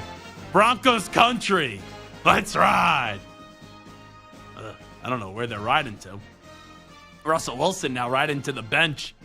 Benched by his coach, Sean Payton, and that pretty much concludes the era, if you even want to call it, maybe more so of an error than an era of Russell Wilson with the Denver Broncos. And we looked this up because they benched him today more so for financial reasons than in terms of performance-based, even though they'll tell you it's performance-based. And we knew that Sean was ready to move on from Russell Wilson, and you could question why then did Sean take this job. But what happens if Jarrett Stidham gets hurt? Like, he right now is the backup. So I would anticipate, whether it's elevating someone from the practice squad or bringing someone in, they gotta have someone else. Because right now on the depth chart, it's, in a weird way to look at this, Jarrett Stidham 1 and then Russell Wilson 2. Like, Santer, I don't know about you, but it would make no sense whatsoever if, let's say this weekend, I don't know, 3 plays in, Jarrett Stidham gets hurt. You can't put Russ back on the field. And quite frankly, if I'm Russell Wilson, I'm saying I'm good. The coach doesn't like me. You guys are going to get rid of me at the end of the year. And I know that if he gets hurt, and then if he can't pass a physical in March, then that salary for 2025 gets guaranteed. So maybe that's why he would want to go back on the field. But I don't think Russ is entering the field saying, oh, I want to get hurt. Now, we've seen before, remember like Derek Carr last year when it transpired with the Raiders, then they excused him from the team, he left the team. This is going to be awkward because Russell Wilson is not leaving the team, and until they make another corresponding move, we are a Jarrett Stidham injury away from the Broncos going back to Russell Wilson. Please let that happen. I don't wish for any injuries. Take it easy no, there, I buddy. don't wish any ill will on Jarrett Stidham. We don't need an awful announcing headline on a Wednesday. I don't wish anything ill will against Jarrett Stidham, but like, let's, let me do the injury for you. He tweaks his toe no. and he just is hobbling a little bit. Good job. Good save. Yeah. Or like he hurts his throwing pinky finger. Yeah. And it's just like, it just swells up just enough. Mm-hmm. He has a blister and he can't throw the ball. Something very minor. I don't want any injury, where he just can't play. Give me Russell Wilson coming in off the bench and either bleeping the bed or bringing them back to this miraculous I wanted to play comeback. well. I wanted to play well. Oh, man, it would be so glorious. Because last year I didn't like how Russell Wilson handled things. This year, even though I think Sean Payton is better suited for the future of the NFL than Russ is, I would rather have Russ win than Sean win. Because it's not as if Russell Wilson is playing horrible football. He's not elite. He's not great, and that's what you traded for. But there are a lot of other issues with the Broncos before I get to Russell Wilson this year. Now, that doesn't mean he should be their long-term quarterback moving forward. But Sean basically from the start said that this was going to work, but it was going to work at his pace. It was going to work his way or the highway. And from the start, right, they put out that cheesy photo of the two of them at dinner. And I laughed at that photo because the actions of this being a partnership have not been the case since then. And anytime Sean has had an opportunity to berate Russ on the sideline or berate him at the podium, he has done that. And I think Sean Payton comes off rather douchey here. And he has done something that no one did last year, and that was make Russell Wilson someone that you could have sympathy for now. And I kind of hope that Sean fails the rest of his tenure in Denver. As unlikely as I think this is, as I'm saying this, so that's why I'm laughing. And Russ goes on somewhere to win back the argument here. But a bigger picture conversation here, just give me a yes or no. I want no explanation. Just a yes or no. I'll start with Carlos. Russell Wilson, will he be a Hall of Famer? Yes or no? Yes. Okay. Samter, yes or no? Russell Wilson, will he be a Hall of Famer? No. So Russell Wilson has the resume of a Hall of Famer. Like if I would tell you a 9-time Pro Bowler and a Super Bowl champion, I think we could all agree that is the resume. Those are the accolades of some of the criteria that you would suggest is a Hall of Famer. But I think the last 2 years, when he was like a shoo-in slam dunk in Seattle to go have another, 3 or 4 good years, solid years, and then he would get into the Hall of Fame. But it got so ugly in Denver. And now after 2 years, he didn't even get into his extension yet. And they're already waving the white flag, and they're saying this is done, this is over with. So when you look at the resume of Russell Wilson, on the surface, Super Bowl champion, great quarterback, 9-time Pro Bowler. But you know how I'm going to remember Russ? 2 things. One, being a part of one of the worst trades in NFL history, where Seattle loves this deal, but this deal was hellaciously bad for the Denver Broncos. And Russ was the big coup. Russ was the big player in this deal. And then also, Russell Wilson, in my opinion, is a part of one of the best plays in NFL history, but he was on the wrong end of it. And when I think of Russ, fair or not, even though there were so many good memories, I think it's very tough to make a Hall of Fame case for someone, even with 9 Pro Bowls, even with the Super Bowl championship, when the first 2 things I think about you are a part of the worst trade, one of the worst trades of all time, and then also, yes, they called the play to throw the football, which was stupid, but he threw the interception. And I think those 2 moments, and you could say, all right, if it was just one of them isolated, like the Malcolm Butler Super Bowl interception, I don't want to say it happens, but you could still be a Hall of Famer. But now when you have the other domino where you bookend it being on the wrong side of one of the most epic plays in NFL history, which is your most horrible play, and then you have the other side of being a part of the worst trade return in NFL, like what they got and then what they had to give up, and you being on the wrong side of it, I think this plays Russell Wilson out of the Hall of Fame. Now, this next chapter, whether he goes to the Commanders, whether he goes to the Steelers or whoever it may be, the Raiders, the Falcons, I don't believe that anyone thinks they're getting a great quarterback anymore or they're getting an elite quarterback.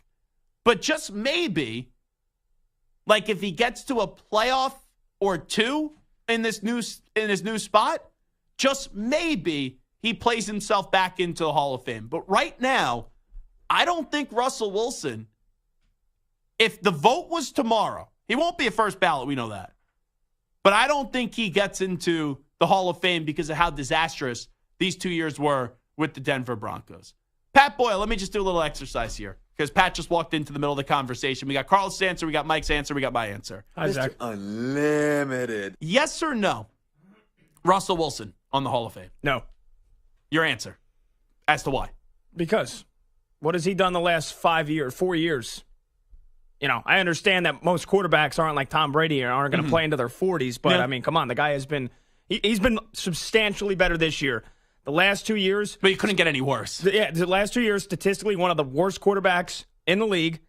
And at what point, other than maybe for a 2-year period with Seattle, one of them when they won the first Super Bowl, would you say he's the best player on that team, or he's a top 5 quarterback? Life after the LOB for a few years, he was the best player on that team. But what I will say is this: I'm with you. I don't think he's a Hall of Famer. My argument was because he's a part of the wrong side of one of the most epic plays in NFL history, and then also he's on the wrong side of like the worst trade One of the worst trades in NFL history.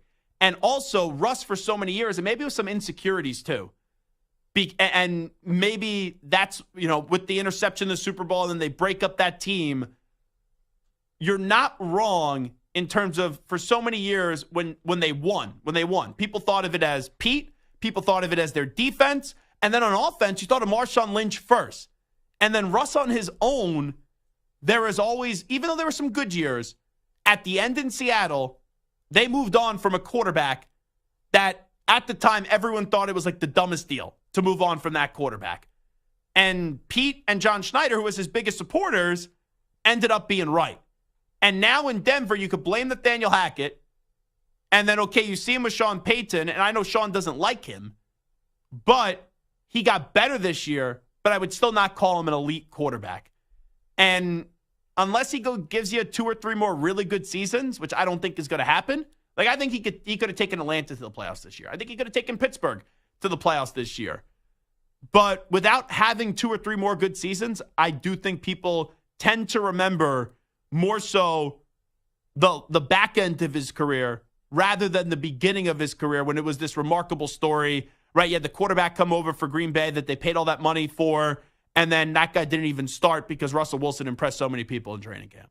Yeah, I would say he's probably never even been a top 3 quarterback in the league. And I think if you were to put him as a top 5 quarterback in the league. He's never been a top 3 quarterback. And I would say it would be, you'd be reaching if you ever put him as a top 5 quarterback in the league at any point during his career. That's in my opinion. So I don't think he's going to be in the Hall. I mean, if we let Russell Wilson. Maybe 1 or 2 years max that you could make the case for a top 5 quarterback in the Hall of Fame. If Russell Wilson in the league. If he gets into the Hall of Fame, I mean, we might as well just start letting anybody.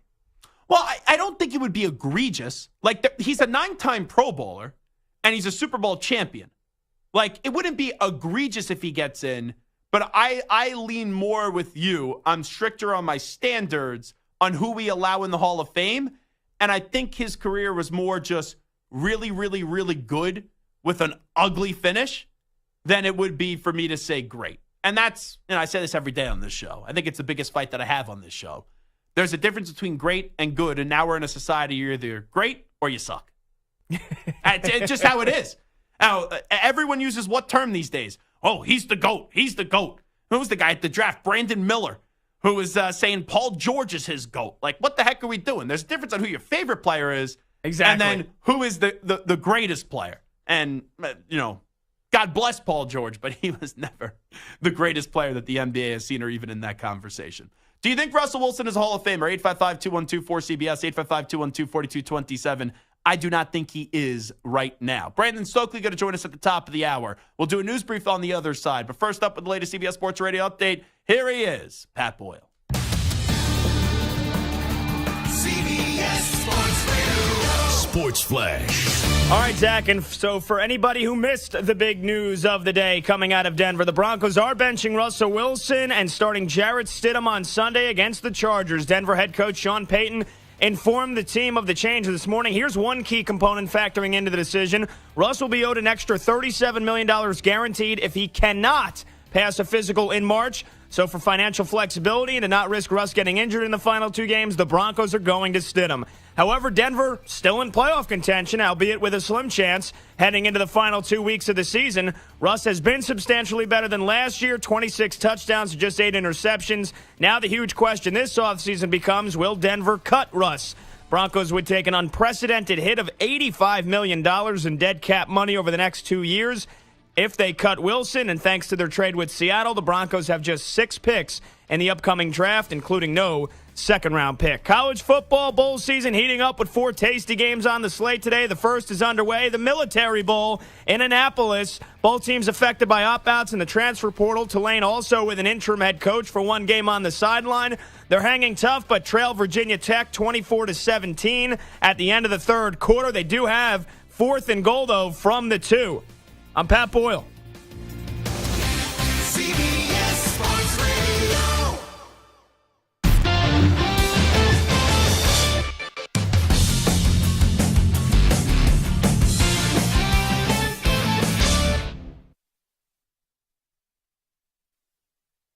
You're in a 5-minute break.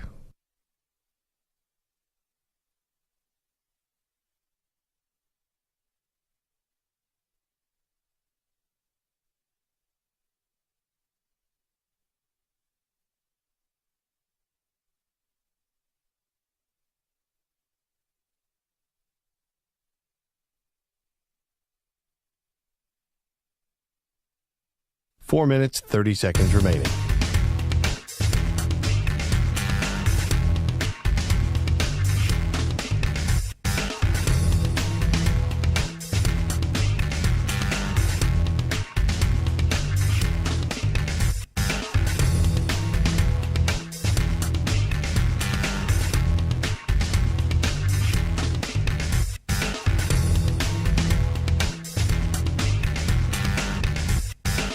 Four minutes remaining.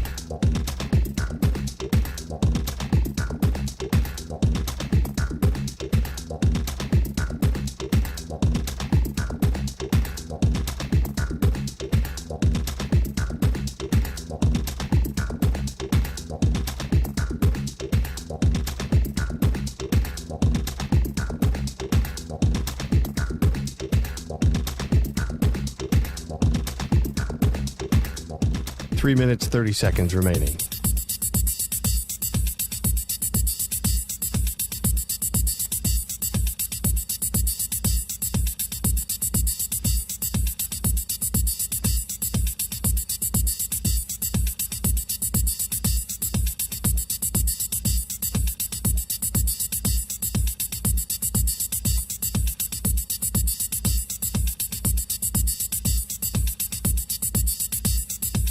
Three minutes remaining.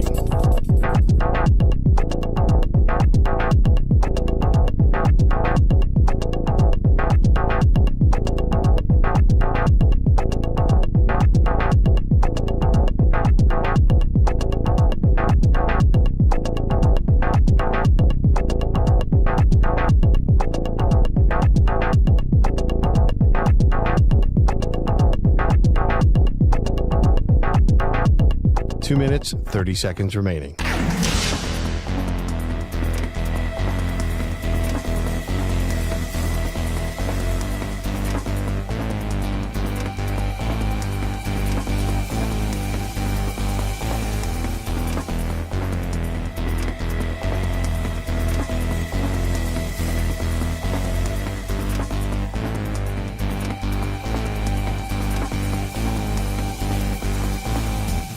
Two minutes remaining.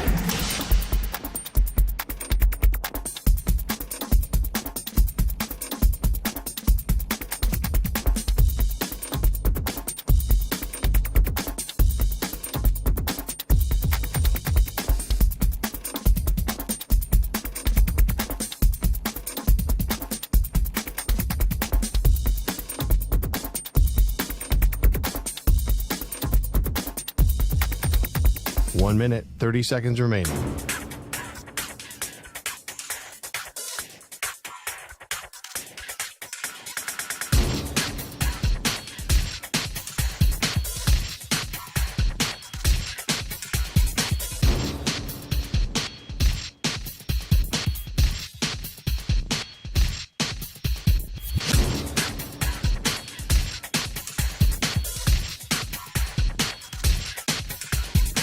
One minute remaining.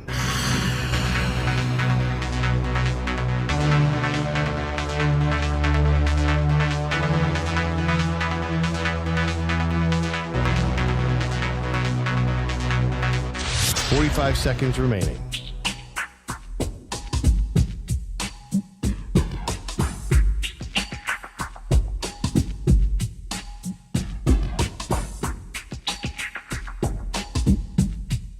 30 seconds remaining.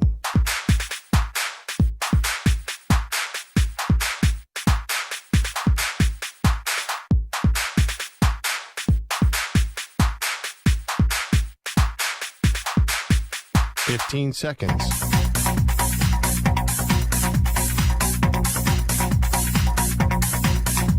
Break ends in 5 seconds.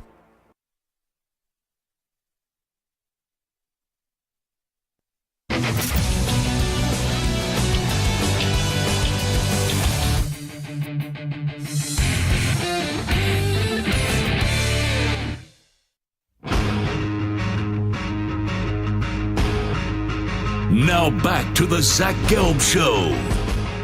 Alrighty, rock and rolling. It is the Zach Gelb Show on CBS Sports Radio. We'll talk more about Russell Wilson with Brandon Stokely, former Broncos and Colts wide receiver, now does a talk show in Denver. in 15 minutes from now. Russell Wilson, if you've been sleeping under a rock today or maybe just still in a food coma from Christmas and you just keep on eating this week and not paying attention to sports as you gear up for 2024. Russell Wilson benched because of performance, they say, with the Denver Broncos. And now Jarrett Stidham will start this week. We know it's more financially, and the Broncos at the end of the season are going to look to move on from Russell Wilson. And I asked this question in the last segment, do you think Russell Wilson is a Hall of Famer? Because in one breath, he's a 9-time Pro Bowler, and he's a Super Bowl champion, but he's also a part of one of the best plays in NFL history, but he was on the wrong side of it, making the mistake. And then he is also a part of the worst trade in NFL history, where the Seahawks love it, but the Broncos thought they were getting a great quarterback, and not even into the extension. They extended him, and you didn't even have the extension kick in, and you're 2 years remaining on what was left on that contract in Seattle. Here we are where Russell Wilson is already about to be, or on the verge to be, at the end of the season getting let go from the Denver Broncos. So do you think Russell Wilson will eventually be a Hall of Famer? 855-212-4CBS, 855-212-4227. Let's go to John in South Carolina. He's first up with Zach Gelb on CBS Sports Radio. John. Hey, man, nice show. Russell Wilson, you have to see, I would say no. I've seen a lot of football. Good player, but, Hall of Fame, no. Flacco, he does one Super Bowl, not as many Pro Bowls, but by the end of this year, he'll have 2 Super Bowls, so maybe he should go in. John, you think the Browns are going all the way to the Super Bowl? Is that what you're saying? I've said it since they made the deal with the devil and signed Watson. I just knew it wouldn't be with Watson. The devil gives us the Super Bowl, but he takes away everything else, and we're going to really be bad for him. It was just like with Russell Wilson. That contract Deshaun Watson got is just going to kill us to death with his performance, so I don't know what to tell you about that joke. Well, here's what I'll tell you, John, and appreciate the phone call. Russell Wilson is one of the worst deals in NFL history, that trade. Deshaun Watson, he'll have another year, but with what has happened the first 2 years, not that far behind him. Now, Deshaun is younger, and the conversation of should they have traded for him, should they have given him all the guaranteed money, it's a different conversation than just evaluating the deal because, right, Deshaun Watson, whether you like him or not, and I'm not defending what he did, it was absolutely repulsive what he was accused of, but we did see him look like he was going to be a top 7, top 8 quarterback for the next decade with what he did in Houston. And even before all the allegations came out against him, he was already done with the Texans organization. But he didn't play in 2021. He was suspended for most of 2022, returned at the back end of 2022, did not look all that good. And then this year, there was so much rust to knock off. He also got hurt. Then he comes back. He finally had a good game, and then he's out for the season. So think about it. The last time we saw him be great statistically was 2020. The team stunk, but it wasn't a good situation. They had 4 wins, but he played individually really damn good. But that was back in 2020. 2021 has happened. 2022 has happened. 2023 has happened. And we still haven't even seen Deshaun Watson knock off his rust yet. And going into this year, everyone said Kevin Stefanski was on the hot seat.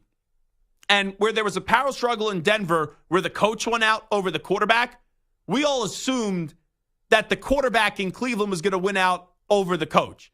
Well, Kevin Stefanski won a Coach of the Year in 2020. And now, without Deshaun Watson, without Nick Chubb, missing countless pieces on his offensive line, injuries all across the board on both sides of the football, the Browns with Joe Flacco are 10-5. And at worst, they will have 11 wins at the end of this regular season, maybe even 12 with their next 2 opponents. So next year, let's just remind what Stefanski did this year, where if the Browns regress, I don't think it's right to then say, which some fans will, fire Kevin Stefanski. Because Kevin Stefanski this year showed his worth. Now it's up to Deshaun Watson to show what he has left in the tank and hold up his end of the bargain. But a lot of people have used Stefanski through this year, and it's just changed in the last few weeks. Whenever the Browns lose, oh, get rid of him. He's not the guy, he's not the guy, he's not the guy. No, he's showing you this year he is the guy for Cleveland. Now Deshaun can't be like Russell Wilson, where a year from now, everyone wants to get rid of Deshaun Watson. Let's go to JD in South Carolina next up on CBS Sports Radio. JD, what's shaking? Hey, Zach, thank you for taking my call. You got 2 South Carolina callers there in a row, man. Put you on national radio here when our local show is off, and all of a sudden we start blowing you up, man. But no, I just wanted to comment on the Russell Wilson deal. You know, I've never really thought about it if he was a Hall of Famer or not. Honestly, up until you asked the question, I would have said, yes, he probably is going to be a Hall of Famer. But now looking at it, just like you said, part of one of the worst trades, had one of the worst plays, should have 2 Super Bowls, not just one. But I also wanted to kind of compare it to, you know, Matthew Stafford, for example. I mean, here he is in Detroit all these years and couldn't win a Super Bowl, couldn't even make it to the playoffs hardly. Well, they had a lot of bad teams. You know, Russell Wilson was set up a lot more to succeed in Seattle, even though Stafford had more talent with some of the teams that they had in Detroit. Right, yeah. And so, yeah, they started debating Coaching if too. Stafford was a Hall of Famer. Yeah, oh, absolutely. And so, yeah, they started debating if, you know, Stafford was a Hall of Famer. He comes in, wins the 1 Super Bowl. They make him a Hall of Famer or whatnot. But, you know, think of Tom Brady. What if he had went to the Patriots down to the Buccaneers, and what if he would have flaked out there at the end? I mean, I know they wouldn't have questioned his Hall of Fame status, but even Peyton Manning. These guys go to other teams, they make them better, they win Super Bowls. Matthew Stafford, Peyton Manning, and so Russell Wilson, he goes to Denver, and it's, you know, a good pedigree of a professional football team, and he almost made them worse. And to the other caller talking about Cleveland and Deshaun, I think Deshaun's probably going to be one of the worst contracts ever signed. Yeah, and, fully guaranteed. There's no way out of it. I don't know that he'll ever be what he was before. I don't think he will, JD, because we are now so many years removed. We're now 3 years removed. Like, I know what Joe Flacco's doing, but that's in a small sample size for a few games in the season where you could get hot and you could go on a magical run. We saw what Nick Foles did, right? For a few games, you could go on a run. Deshaun Watson needs to lead a team for not only one season, but for multiple seasons here on out. And I just don't think we'll consistently see elite play from Deshaun Watson. I don't even know if we'll see good play. And when you give him that contract and you give up all those draft picks, you look at Russ right now, who's clearly a more likable person than Deshaun Watson. Just being serviceable isn't good enough when you get traded for all those pieces and then get the contracts that you did get. Let's go to Andy in Pittsburgh next up on CBS Sports Radio. Andy, what's happening? Hey, I think Russell Wilson is a Hall of Famer, and you used to play about the Malcolm Butler interception. Well, I'll remind you, Peyton Manning was driving the Colts to tie the game against the Saints, and Tracy Porter ran 76 yards back. Yes. So if Peyton Manning... Well, no. Here's where you're wrong, Andy. Peyton Manning's numbers are outstanding. Russell Wilson's numbers aren't outstanding. Well, Russell Wilson's in the top 3 of rushing quarterbacks of all time, 5,000-plus yards, and he's right up there with Fran Tarkenton with touchdown passes. No, you're comparing completely different eras here. Like, the numbers now are always going to be skewed into this era. Like, if we just did it based off the numbers, look how many, I don't think Matt Ryan is a Hall of Famer. Matt Ryan, though, does have great numbers compared to a lot of other eras because of how much they throw the football now. So the era you play in, a lot of guys now are going to have better stats than guys from the 80s, the 70s, the 60s, the 50s because they throw the ball 50 times a game now. And that's going to be the biggest adjustment for the writers moving on into the future. You may have great numbers, but it doesn't mean you were a great player. And one of the greatest coaches of all time, Bill Belichick, said this: stats are for losers. And I'm not saying stats are irrelevant, but you could have great stats and you could know down deep you're not a great player. And we could know that you're not a great player. Let's go to Lee in Pennsylvania quickly, next up on CBS Sports Radio. Excuse me, Len. Go ahead, Len. Hi, lifelong Seattle Seahawk fan here, but I'm a realistic one at that too. And talking about, the trade and stuff like that from Denver, sure, what Denver gave up, we know now it was terrible. It looked kind of bad in the beginning to begin with.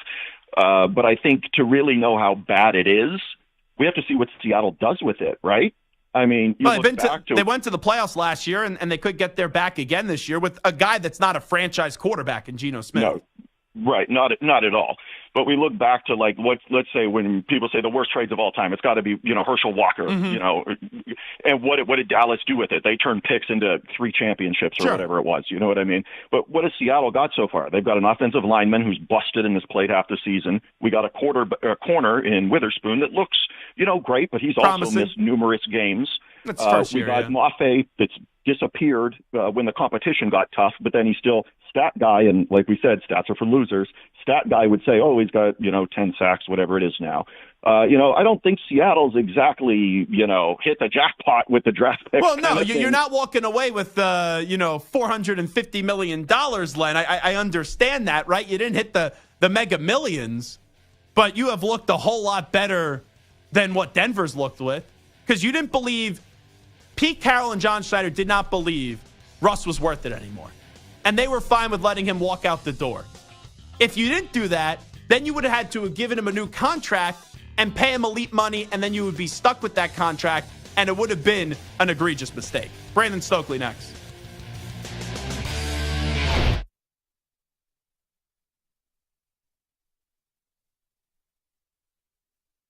You're in a 5-minute break.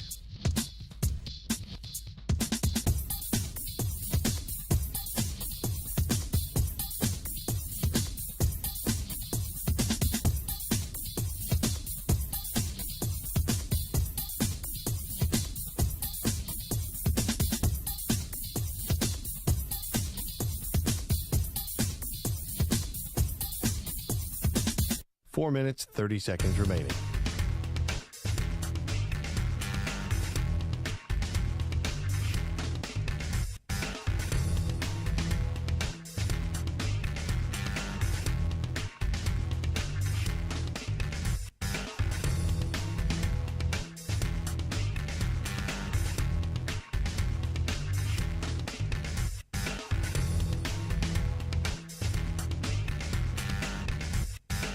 Four minutes remaining.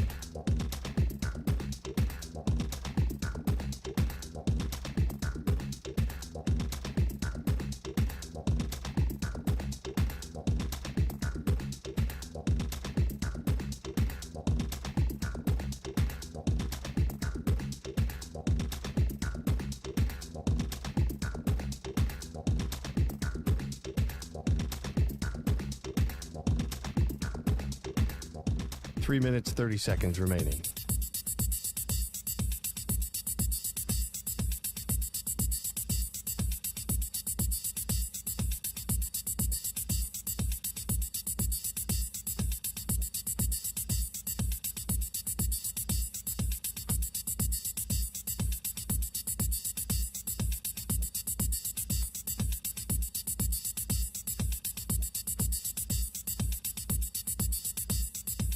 Three minutes remaining.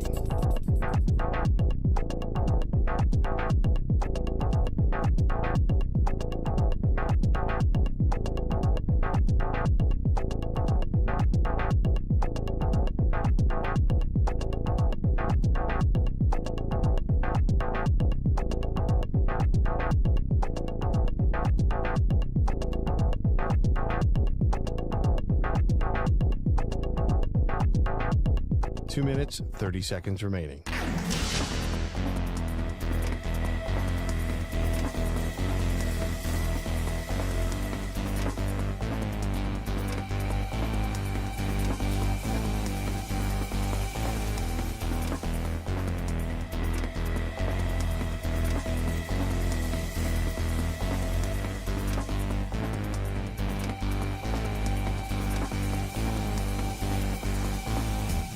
Two minutes remaining.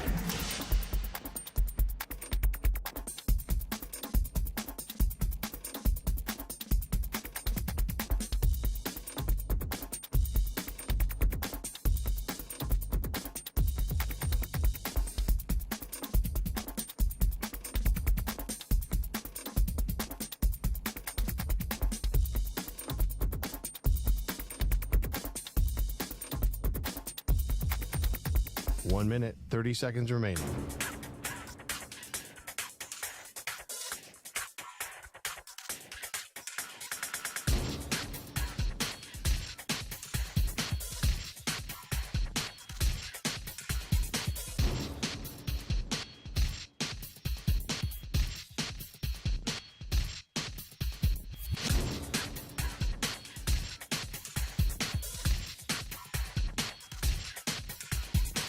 1 minute remaining.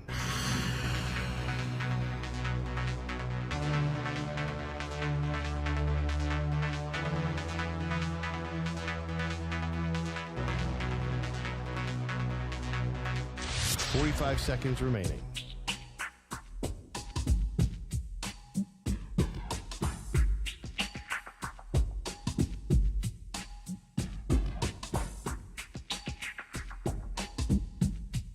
$30 seconds remaining.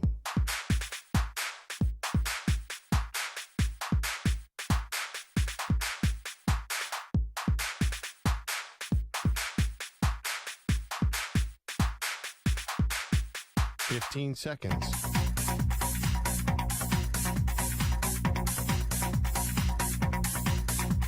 Break ends in 5 seconds.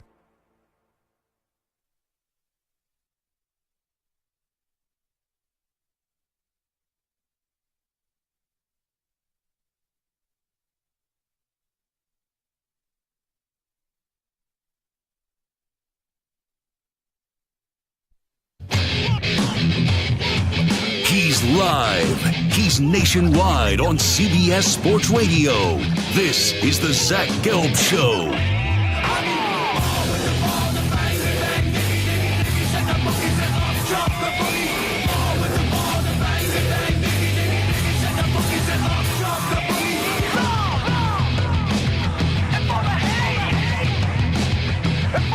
Here's your host, Zach Gelb.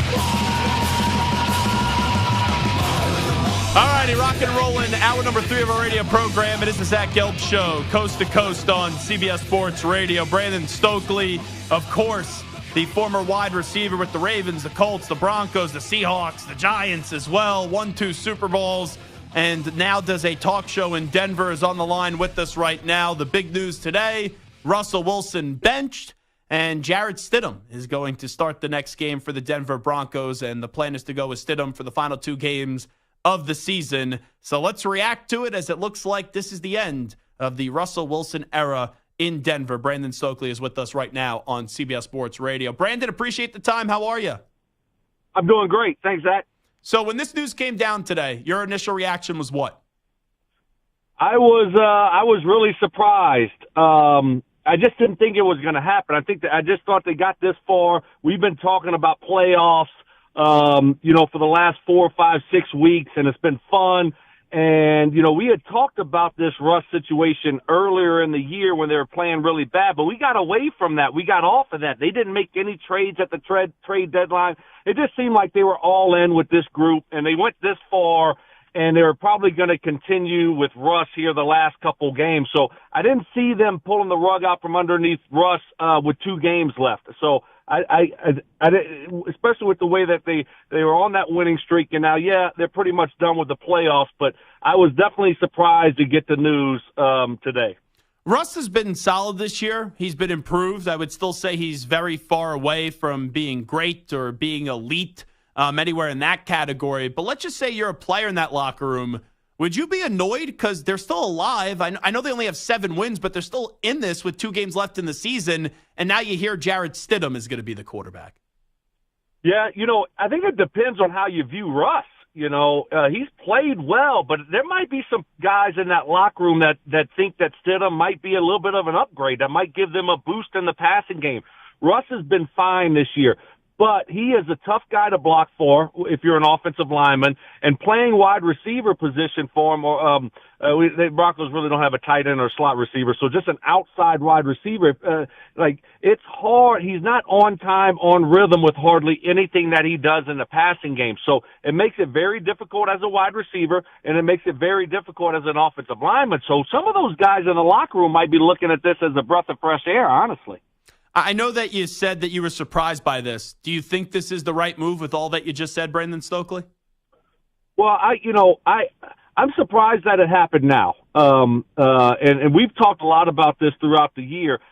There's things that have happened since game 1 that I knew was going to drive Sean Payton crazy with Russell Wilson, and it's continued throughout this season.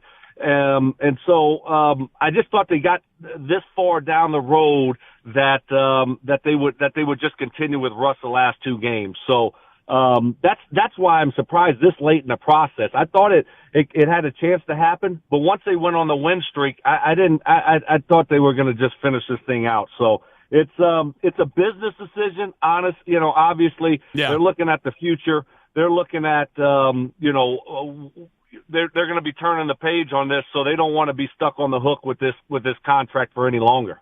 I know Sean is addicted to coaching, and he was out for a year. He was working with Fox. It's probably a more enjoyable, stress-free lifestyle, but that's not made for every other coach. When he took the Broncos job, we all knew he wanted the Chargers job. It just wasn't open. Do you ever think that this was a marriage that was set up to succeed with Sean and the Denver Broncos? Oh, that's a tough one. I think Russ needs a certain coach. I think Russ, his better days are behind him. He's not as mobile as he used to be.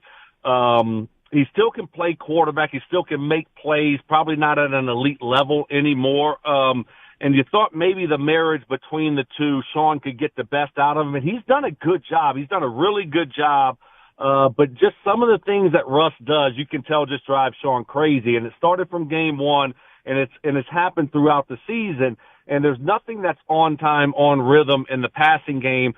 Sometimes the plays were getting slow, getting out, from the quarterback and the timeouts. And we all saw the one play where Sean was ripping the referees, and he started ripping Russell Wilson after that. And so I think you knew it was going to end. And so you just don't want to be stuck with that contract. Now, does Sean have regrets about taking the job? I don't think so. I think he knew it was going to be a challenge.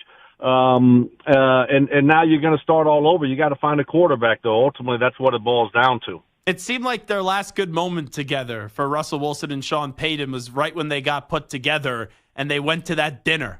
After that, I don't think Sean really has ever liked Russ as a quarterback. They're not, their personalities are totally different. Russ is that everything is great. Everything is awesome. I love all my teammates. They're the best. And Sean's just keep it real, man. And he told Russ, he's he said this to the media. He said, no more of this kissing baby stuff. That needs to stop. And I'm paraphrasing to a certain degree there, but so their personalities are so different. They never vibed. They never connected. And now when you're winning football games and, everything from the outside, a lot of the national media, they look at the stats and they're not grinding week in and week out, play in and play out. And when you're getting 3, 4, 5 turnovers when they like they were doing on their winning streak and Russ was getting those extra possessions, it seemed like he was playing like an all-pro. In reality, he needed a lot of help. And I think Sean just got fed up with holding his quarterback's hand that's making, $35, $40, $50 million a year every single week and trying to babysit Russell Wilson. Talking to Brandon Stokely right now. So they make this move. I don't know what the expectation is going to be for Jarrett Stidham in the final 2 games, but I think you hit the nail right on the head, Brandon, that this was more of a financial move. Because I thought a few weeks ago, hey, this is clearly going to a divorce, but Russ will be back next year. And then you hear about the 2025 guaranteed salary if he can't pass a physical in March. I guess they just realized that this wasn't going to work. So you got to eat the money now, and there's just nothing that you could do about it. Yeah, I mean, that's exactly right. You might as well rip the Band-Aid off, right? Don't play games here and be stuck with a contract that you don't want to be stuck with. And then, you're tripling down on a bad mistake. They've already done that once. They traded for Russ. They gave away a lot of assets, a lot of draft picks, players, and then they gave him a contract a couple months later before he even played a game. So you've already, doubled down on a bad deal, and you don't want to triple down on it and make it worse. So they're ripping the Band-Aid off. I don't think Jarrett Stidham's the answer. I don't think that they think that he is. Now, I will say this. Now, Sean Payton went out early in free agency and overpaid for Jarrett Stidham. Yeah, he overpaid for him. I mean, you look at the other contracts that were being signed by quarterbacks. He overpaid for Jarrett Stidham, went out there early and got him. I don't think he's the answer. I don't know what they're going to do. Is it a trade for Justin Fields? Is it going to be something like that? They don't have a high draft pick, so they're a little bit of they're not in a great position looking for that next quarterback. So they got to be creative. They got to find the guy, and maybe it's a trade. Maybe it's the draft. We'll see what happens, but obviously it's not a good situation. You're going to be paying the price for that awful Russell Wilson deal for a couple more years. So Sean wins this one. Now all the attention will go towards him. How hot is his seat entering next season? Just wondering. No, I don't think it's hot at all. I look. I mean, he's coming here. I mean, they were a 7-7 football team. It hadn't gone good the last couple of weeks, but man, this football team is so overachieved. I mean, it's not a very talented team, honestly. Now they've been fortunate. Offensive line's been healthy the whole year. They've been fortunate with some injuries that they seem like they had a lot the last few years. This year they haven't really had hardly any at all, and so that certainly helped. But it's I think Sean has done a really good job with this roster. Now the key is, I don't know if the general manager going to be back or not, but what does it look like moving forward with the personnel decisions? They got to find a tight end. They got to find a slot receiver. We talk a lot about Russ and very critical of Russ, but there is no tight end on this roster. They haven't had one in years. They haven't had a slot receiver in years. So it's like then you drafted Jerry Jeudy 15th overall. He's far underachieved. So they're like the weapons around the quarterback position are non-existent. So they gotta help whatever quarterback decision they decide to make. They're gonna have to help that quarterback out a lot more than they helped Russ out. Now, the crazy part to me too, going back to why he took this job. When he was with Drew Brees in New Orleans, right? It was a rock star relationship. They won a Super Bowl. And then he dealt with life without Drew Brees, and it's whether he wants to say it's a retirement or not, that's the reason why he walked away. And now it's like to go to Denver and this relationship to go south so quickly, I just once again go back to why the heck outside of money did he take this job with Denver when you also talk about the weapons and all the lack of them? Whole lot of money, right? They paid him a lot of money. They gave him a lot of power, and I think they probably gave him assurances that if Russ didn't work out, that they would move on from Russ, that, like ownership would write the big check and they would definitely move on. There would be no hesitation there. And then also, Zach, like, hey, ego, man. We all have a little bit of ego. You don't think Sean looked at the situation and said, I'll fix Russ. I'll get him back to playing like he did 3, 4, 5 years ago. I saw what Hackett's a bad coach. Yeah. That's what he told us during training camp. And so I think his ego played a little part in it also. And he wanted to get back into coaching. There wasn't that many jobs, and there wasn't that many owners that wanted to pay him, 15, 16, 18, whatever. He's making a ton of money that we're going to pay him that much money and give him that much power. So I think it all kind of connected, and that's why he chose Denver. Where do you think Russ goes next if you had to take your best educated guess? Wow, that's a good one. I think it's hard to say right now. It's a quarterback carousel. You got to wait and see what it looks like in the off season. I'll throw out two. I'll throw out two to you, Brendan Stokely. Yeah, perfect. I think if he was in Pittsburgh or Atlanta this year, and I'm not saying Russ is great. I think he's a competent quarterback. I think he's serviceable, but he's the farthest thing from a great quarterback anymore. I think both those teams would be in the playoffs with Russell Wilson as their quarterback this year, Atlanta and Pittsburgh. I like that. I'd go Atlanta. I don't know, Pittsburgh. I don't follow them every week. You probably follow them more closely than I do. I don't know if they're going to go another year here with Pickett or not. So I think the Atlanta situation is probably the one that makes the most sense right now. And so it's going to be interesting to see, though, what happens there with Russ. A few more quick hitters just going around that AFC West. Antonio Pierce, should he get that job full-time with the Raiders? 100%. I can't stand the Raiders, but you got to tip your cap to them. After that there to Minnesota, the last couple of weeks, man, they have played hard. They played well. He's got them believing. I say yes. I mean, they might have made a bad call there a couple of years ago when they hired McDaniels. They didn't keep the special teams coach Versace. Yeah. And he did a good job. So, I think he does get it. The Chargers, you think Belichick's on that sideline next year? No, I say no. I think Bill wants too much money, possibly. So I say no in that situation. But I don't think he's back in New England. It's going to be interesting to see what happens there. And then finally, When you look at Kansas City, they've been struggling. They could probably use you at wide receiver, even though you haven't played since 2013. They just don't have anyone that could catch the football. They just don't look like they're going to find a way to turn this around, even though they have the great Patrick Mahomes and Andy Reid this season. What an absolute disaster. They pissed me off so bad this past week. I actually picked them. I was alive in 2 survivor pools, and I still had Kansas City. I knew they were a fraud. That's why I waited so long to pick them, and they screwed me. I'm so pissed off at Kansas City. How do you lose at home to the Raiders? I just can't even fathom that. Yeah, they're toast. They're done this year. They're an absolute disaster mess. Kelsey doesn't look the same. They don't have any weapons around him to help him out. Mahomes is trying too hard. It's a complete disaster there. Now watch them go on and go to the Super Bowl and make my take look even more embarrassing. So that's where I'm at with the Chiefs, Zach. Sorry. All righty. Last thing I'll ask you, Brandon Stokely, just going back to Russ. What do you like if you had to get a pulse of the Denver fan today? Are they fine with this move, or are they starting to question Sean Payton as a head coach? No, they're fine with it. That's just my overall thought. Is they're ready to move on from Russ. They're scarred from last year. It's better this year, but they know that this thing isn't sustainable, and it's just time to look for that next quarterback and turn the page on the Russell Wilson era. So I think the majority of Broncos country is fine with it. Brandon Stokely, sorry about your survivor pool. We appreciate you, though, joining us here on CBS Sports Radio.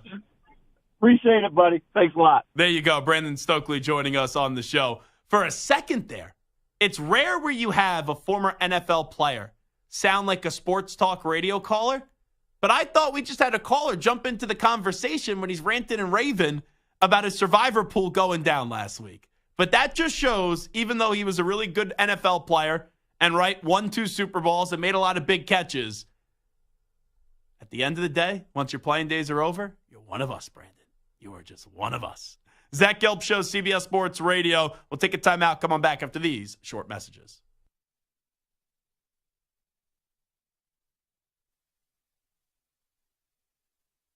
You're in a 5-minute break.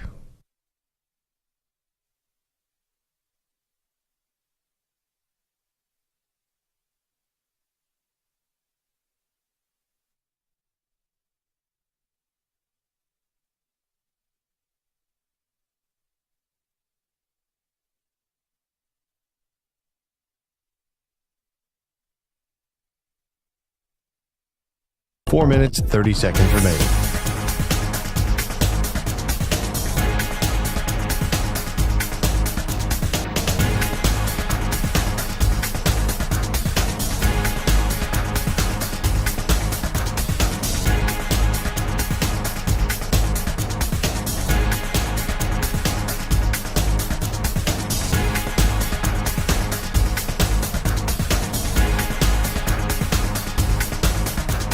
Four minutes remaining.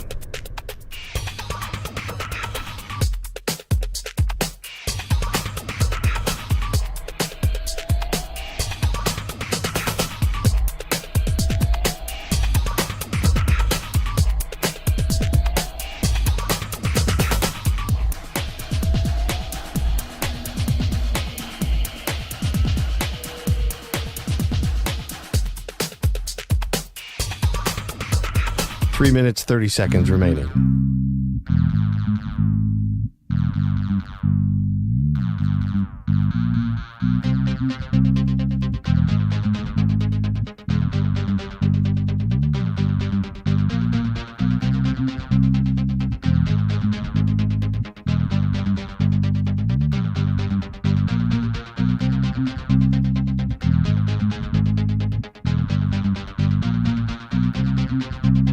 Three minutes remaining.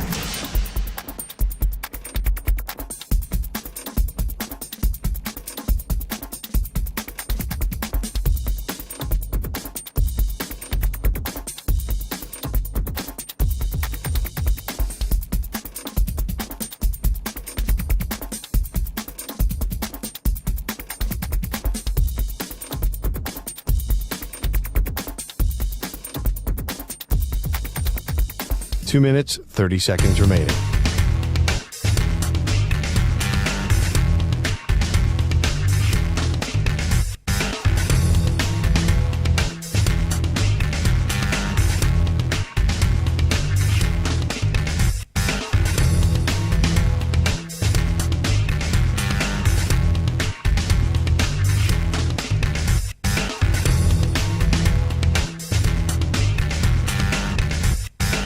2 minutes remaining.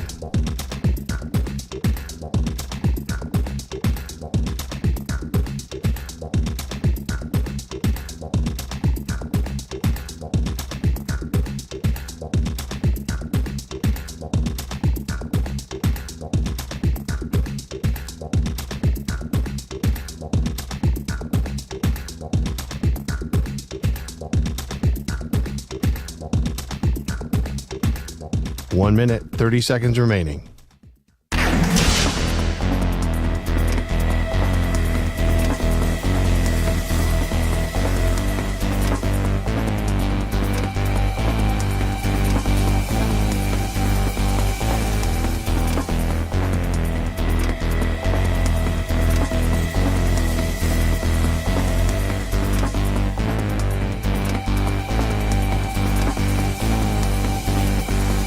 One minute remaining.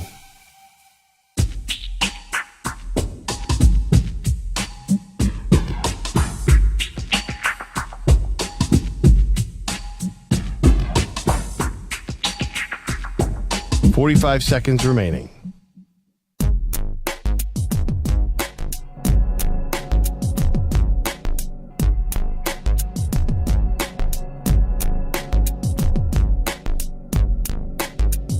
.30 seconds remaining.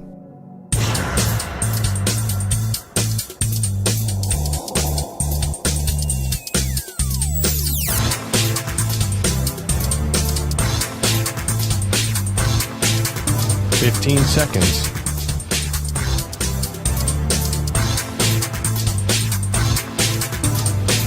Break ends in 5 seconds.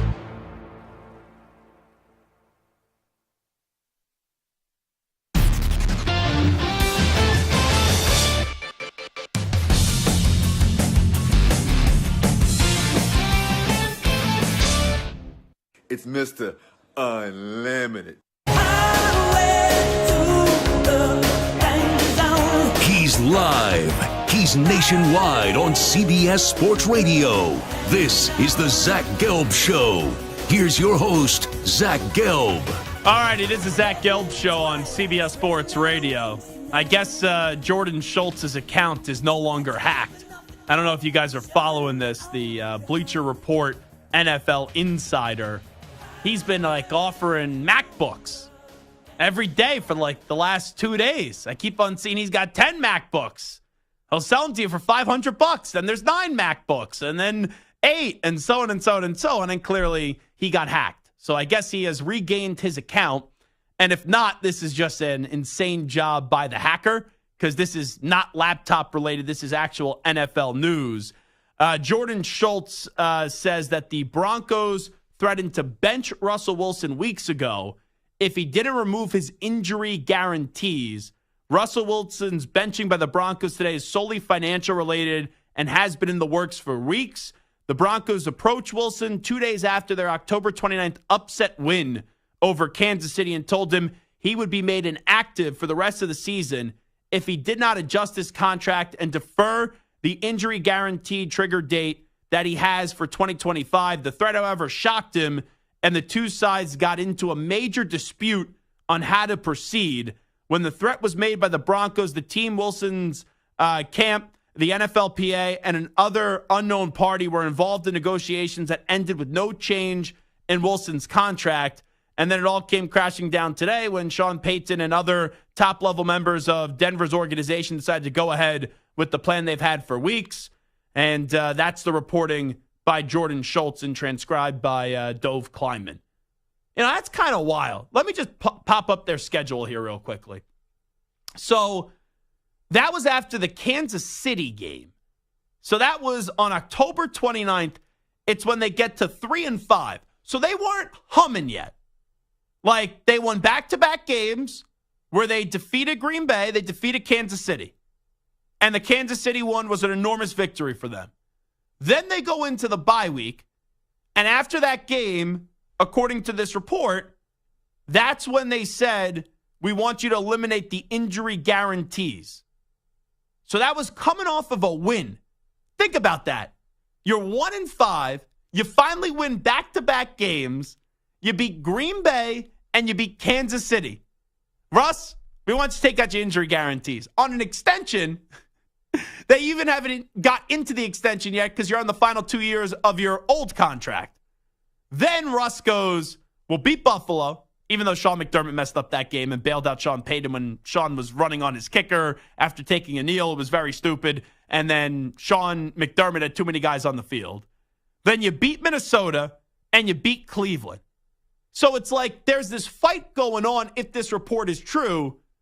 And Russ, whether it's because of him or not, and Russ improved this year. He was solid, but he was nowhere near being great. And you start winning, and people start talking about you as a playoff team. Like, I remember I did a Sports Minute when they won 5 in a row. And I said, I'm not in on the Denver Broncos yet. And I said, they beat Houston, who, even though they have a better quarterback in C.J. Stroud, right? And DeMeco Ryans at the time was coaching better than Sean Payton, even though Sean has done a lot more. And obviously Russ has done a lot more in this league than C.J. Stroud. But just based off experience, when you have a Hall of Fame coach or an eventual Hall of Fame coach and then a quarterback that at one time was perceived to be a really damn good quarterback, you should be able to beat the rookie head coach and the rookie quarterback. And Russ played horribly in that game, and they lost that game 22-17. And it was like, all of that was for nothing. It's actually remarkable. Like, if that's true, Samter. Like, think about this. The company comes to you, and they say, Mike, you just had a nice ratings book, right? Producing the show. Everything's good. You have a clause in your contract that we have an issue with that's not going to give you security moving forward if something happens to you on the job. And then Samter goes on this remarkable run where they start winning all these games and get him back into like a good shape. And then it's, we're going to do this to you while you're still winning games. Like, it's crazy that they, like, if this report's true, that they came to him after the Kansas City game, and then they still won 3 games after that. Not that it's all because of Russ, but they were still able to win it when your head coach and quarterback are feuding and they want him to take out an injury guarantee. I'm kind of surprised that this team has 7 wins now from where that was. That's just because Sean Payton is such a good coach. Yeah, I also just think he's douchey, too. Like, that's his contract. You guys agree? I know that this was before SP, right? This was before he got there. But that is his contract. And in a sport that injuries happen a lot, even though they protect these quarterbacks like no other, we still see it. Look how many injuries we've seen to quarterbacks. You want the injury guaranteed out of the contract. I don't fault Russell Wilson and his camp for telling Sean Payton to go take a hike. They should never agree to that. And if that's actually true, I would not want to play for Sean.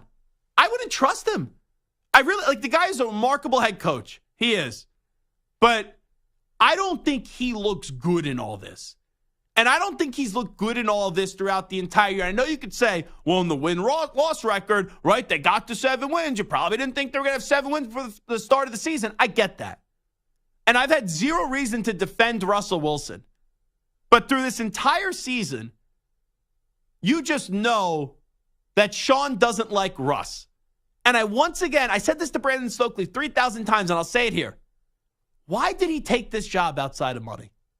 He left the Saints, and he retired from the Saints because he didn't have a quarterback. And he's like, look what life is like when you don't have Drew Brees. And even at the tail end of Drew Brees' career, Drew was not great because he had no arm left.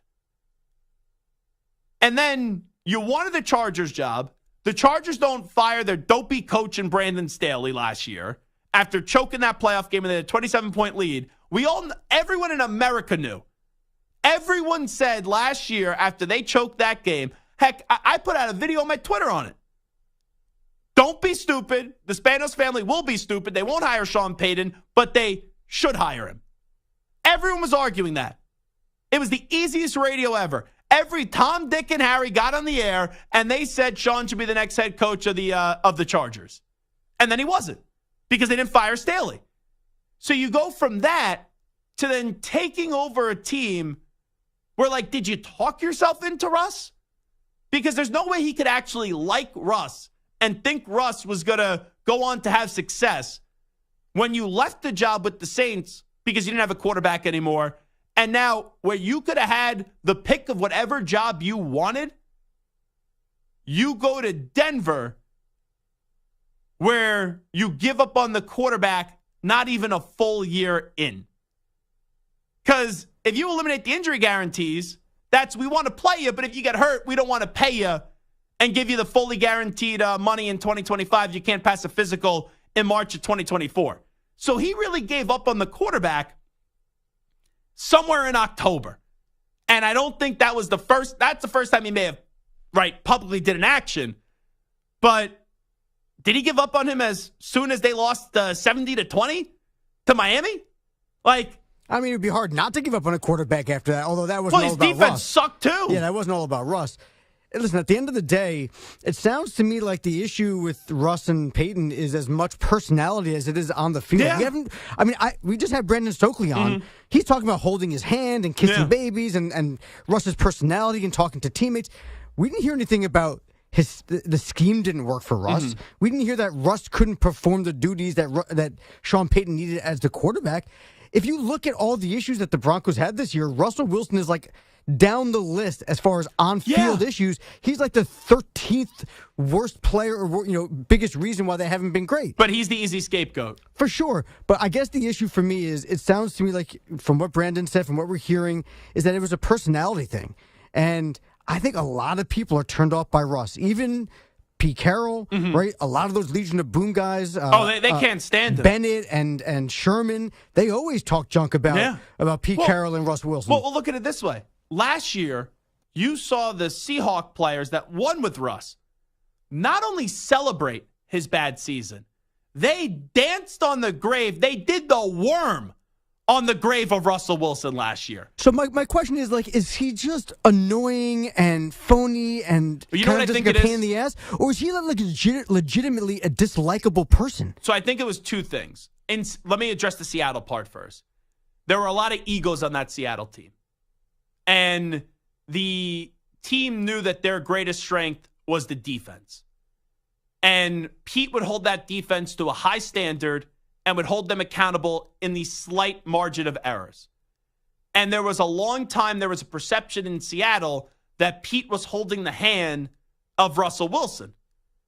And I think when Russ wouldn't play well, Pete wouldn't criticize him like he would criticize the Legion of Boom. And I think the egos of those guys in the Legion of Boom got annoyed by that. Now, where Russ lost his way is this. Remember when Russ did that interview with Dan Patrick that started this whole thing? How he's at the Super Bowl, it was 2020, and this started the demise in Seattle. And he said, I'm watching the Super Bowl as a guest. I'm sick and tired of being there. I want to go down as one of the all-time greatest quarterbacks ever, and I want to go win multiple rings. So it's one thing to say that, but then your actions need to match it. And where I think Russ went wrong is Russ was more concerned about being the superstar and being the icon rather than being the great football player. And that's always a balancing game, because when you become a really successful quarterback, there's a lot of things that come with that. And for Russ, it appeared like he cared more about being an icon than being a quarterback. And that's where I think Russell Wilson lost his way. And you saw it last year where at the end of the season, it was a last-ditch effort by teammates to go show their support for Russ. And I'm not saying he's beloved in that locker room, but to your point, this year he's not the problem, but he's also not the solution. And Sean Payton knew that this wasn't his guy, and he's the easy guy to scapegoat because of how bad last year was. And I think most Broncos fans will tell you, even though he was not the biggest issue this year, he wasn't going to be the guy for Denver for the foreseeable future. And at least you have Sean, who, even though he could be a pain in the ass, and even though I think he has been insufferable this year, that team and that roster is not good. And he's got the most out of this roster, which is 7 wins. The thing, though, that would sit poorly, though, with me, and maybe he's not liked in that locker room, and maybe that's what makes this easier, or maybe there's enough people that don't like him where you're not going to lose the entire locker room. Like, this team, they still have a chance. Like, they beat the Chargers. They beat the Raiders. I don't know how this is going to shake out. That would put them at 9-8 on the season. It's a tough sell, though, for me, when we're just saying he's not the biggest problem this year, to then go to Jarrett Stidham, which you know and I know it. Jarrett Stidham's going to have 4 touchdowns this weekend, 400 yards. Now, the Broncos may turn into the best bet because I do think there's going to be a good contingent of people that do believe that, like, Russ kind of got the raw end of this deal and the short end of this stick with how it played out in these final 2 weeks of the season. I think for me, though, if I'm Sean Payton, I'm 60 years old, or almost 60, he's 59. Do you have a better chance of winning quickly by getting rid of your potentially Hall of Fame on the downward slope of his career quarterback and just completely rebuilding this team? I mean, they're basically have to blow it up, start all over, and get, maybe draft a quarterback or maybe get lucky in free agency or a trade this offseason, or just kind of hope that you can get lightning in a bottle. I mean, you're 60. What are you expecting over the next 3 years from the Broncos? Well, they're going to be a train wreck. The Broncos are going to be terrible. 60. Jarrett Stidham, who are they going to get as their quarterback for next year? Are they bringing in Desmond Ridder or Kenny Pickett? Mitch Trubisky? Desmond, why do you just mention garbage after garbage after garbage at the quarterback position? Stokely said Fields. Fields becomes available. I don't think it's a terrible situation, but this roster isn't good. Like, the only piece that I look at on this roster, for them to rebuild. The only piece that I look at on this roster and say I have to have moving forward is Patrick Surtain.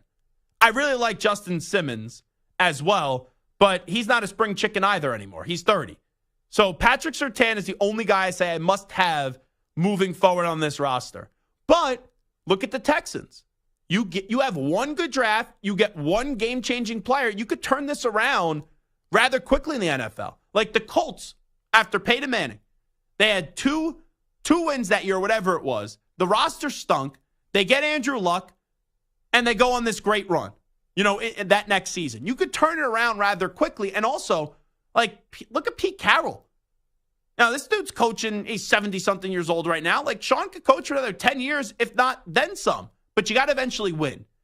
So I think when he took this job, he knew he was going to have the financial security. They were going to pay him a ton of money. And they knew they were going to have patience with him. And he knew he had an easy out to rebuild because that's recovering from one of the worst trades in NFL history. But this thing, the Broncos haven't had a quarterback since number 18 left. They haven't. Go through all the names that they had at quarterback, right? Case Keenum, Paxton Lynch. Now you go on and on and on. Trevor Siemian. Hey, that's my quarterback. Or that was my former team's quarterback. Yes, because you're now a Fugazi Chiefs fan when you're really a Jets fan. But, like, Jerry Jeudy thinks he's a star in this league. Jerry Judy's been a colossal disappointment. So, yeah, now they're going back into the rebuild category. That's where they're going right now. But I don't like the way that Sean has handled Russ this year. I'm okay with saying that Russ isn't the guy and that Russ isn't good because I don't believe Russ is a really good quarterback anymore. But it seems as if he took this job and he never believed in the quarterback from the jump. And then I would argue, since you left the Saints that way, why would you then take this job? And you know what? I'll give you what does Perloff do? Those against the grains takes? I'll give you a little take here. Now, it probably never happened because it's in division. Maybe Sean Payton goes a little NBA on us this offseason and demands a trade to the Los Angeles Chargers. Because that's where we all know he wants to go. He wanted to go there last offseason. Now he knows he's in a bad situation in Denver. Imagine him becoming the ultimate villain in the NFL. Going from Denver to Los Angeles and demand a trade there this offseason. It would never happen, but you know that's what he would want. He don't want to be the coach of the Broncos. He wants to be the coach of the Chargers. He wanted to coach Justin Herbert. And I just go back to, why the heck did you take this job? You could have just waited a year. Everyone in America knew that Brandon Staley was going to flop this year and he was going to fail. And you could have walked right into Los Angeles, riding it on a horse this offseason, and there you go to save the day. That's all you needed. All righty, Zach Gelb Show, CBS Sports Radio. We'll come on back with a news brief update time. Here is Pat Boyle. CBS Sports Radio. Sports Flash. All right, Zach, we've touched on the Russell Wilson news throughout the afternoon. Again, Denver benching Russ for Jarrett Stidham on Sunday against the Chargers. Elsewhere in the NFL, Tommy DeVito also on the bench Sunday when the Giants play the Rams. Cutlets were burnt. That's what I heard. Head coach Brian Daboll sticking with 34-year-old Tyrod Taylor, who replaced DeVito to start the second half of Monday's game against the Eagles. Another vet will start elsewhere in the NFC East. Commanders head coach Ron Rivera giving the nod to Jacoby Brissett after his spirited effort in bringing Washington all the way back from a 20-point deficit to nearly beat the Jets on Sunday. Sam Howell on the bench. QB injury news, Jaguars' Trevor Lawrence did not practice today with the sprained AC joint injury in his right throwing shoulder, but did say he's feeling better. In Green Bay, two-time All-Pro corner Jair Alexander's season takes another wild turn. The Packers suspending him for Sunday's essentially playoff elimination game against the Vikings with what they're labeling conduct detrimental to the team. Finally, bowl season heating up. UNC and West Virginia have just kicked it off, and Traylon Ray, 75 yards to the hizzy on the first play. 7-0 Mountaineers over UNC. Virginia Tech, meanwhile, raced away from an opt-out depleted Tulane squad, 41-20, the final. I'm Pat Boyle.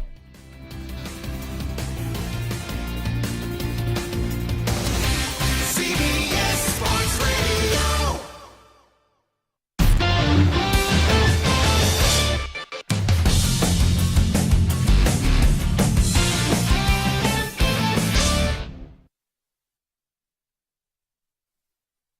You're in a 5-minute break.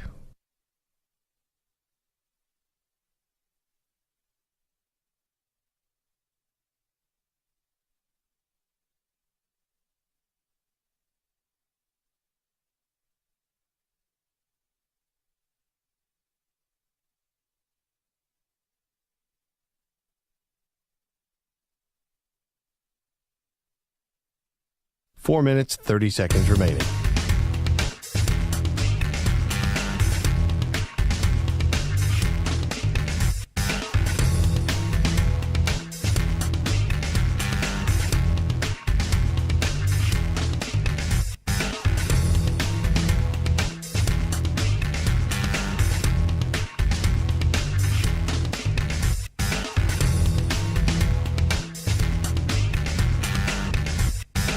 Four minutes remaining.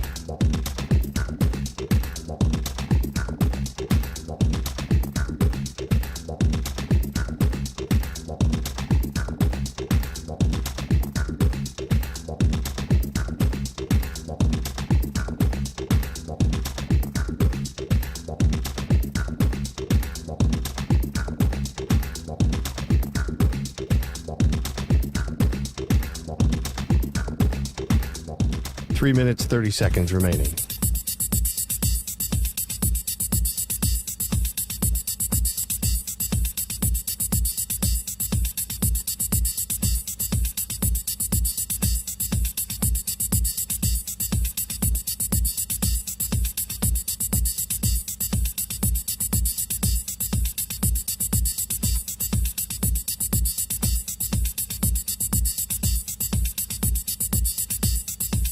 Three minutes remaining.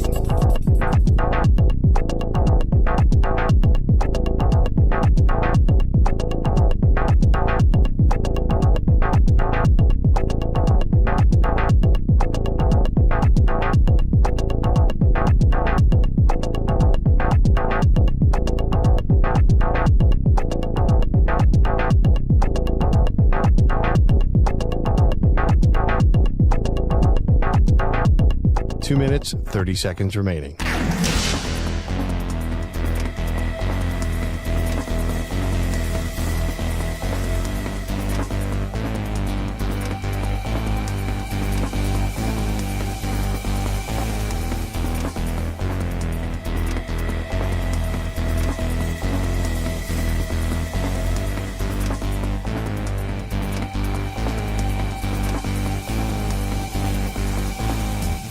Two minutes remaining.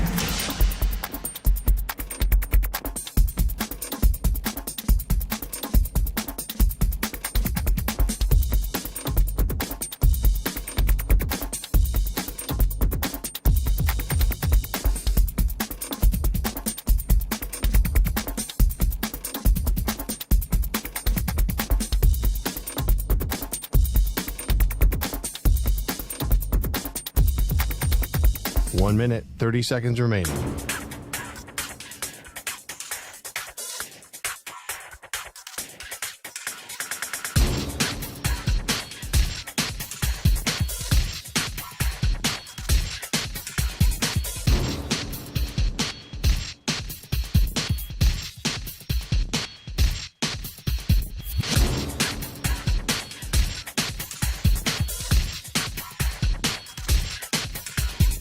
One minute remaining.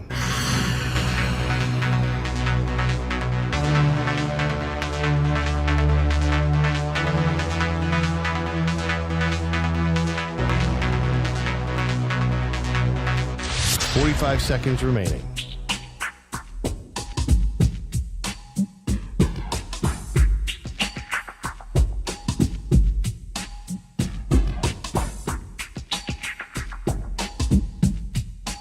Seconds remaining.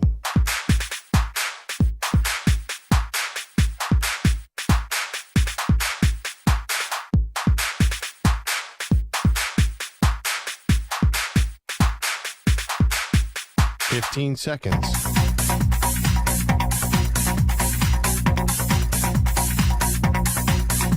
Break ends in 5 seconds.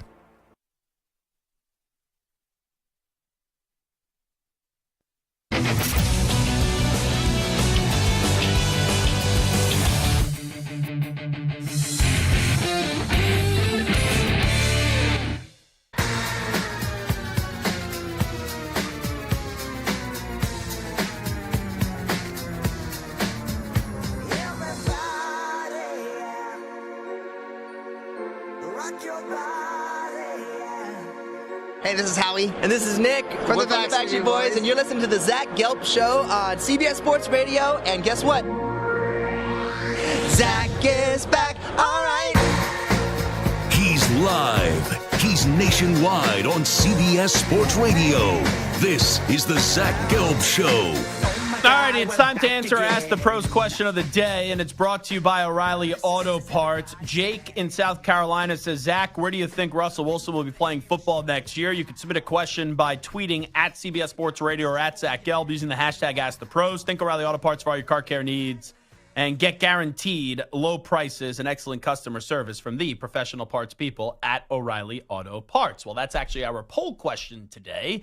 And I'll give you the final calculations there. Russell Wilson's next team will be the Commanders, Raiders, Falcons, Steelers. Those are the answers that you could vote on. And the returns are at last place, the Steelers at 21.2%. At 21.8%, the Raiders. 27.5%, the Atlanta Falcons. And then at 29.5%, the Washington Commanders. I actually think Russ next year is playing on the Atlanta Falcons. That was the first team that I thought of, is that he would be playing in Atlanta. They need a quarterback. If Arthur Smith is back, which I don't know if he will, you're going to need a placeholder. You know, could they maybe get Jaden Daniels in the draft? I don't know where he's going to go. If he goes in the top 5, the top 10, you're probably not going to be able to get him. But I do believe it would be a good year or two option. Because you have a roster that has 2 good running backs in Bijan Robinson and Tyler Algier. You have a tight end who's been underachieving, but I don't think he's been used the right way in Kyle Pitts. And you have a wide receiver in Drake London who is really damn good. You need better quarterback play. And if Russ, who's serviceable, not good, not great, but he's serviceable, if he was on Atlanta, they would have won the NFC South this year. All righty. Let's update you some of the biggest stories in the world of sports with some audio. We'll end the show out in style with the news brief.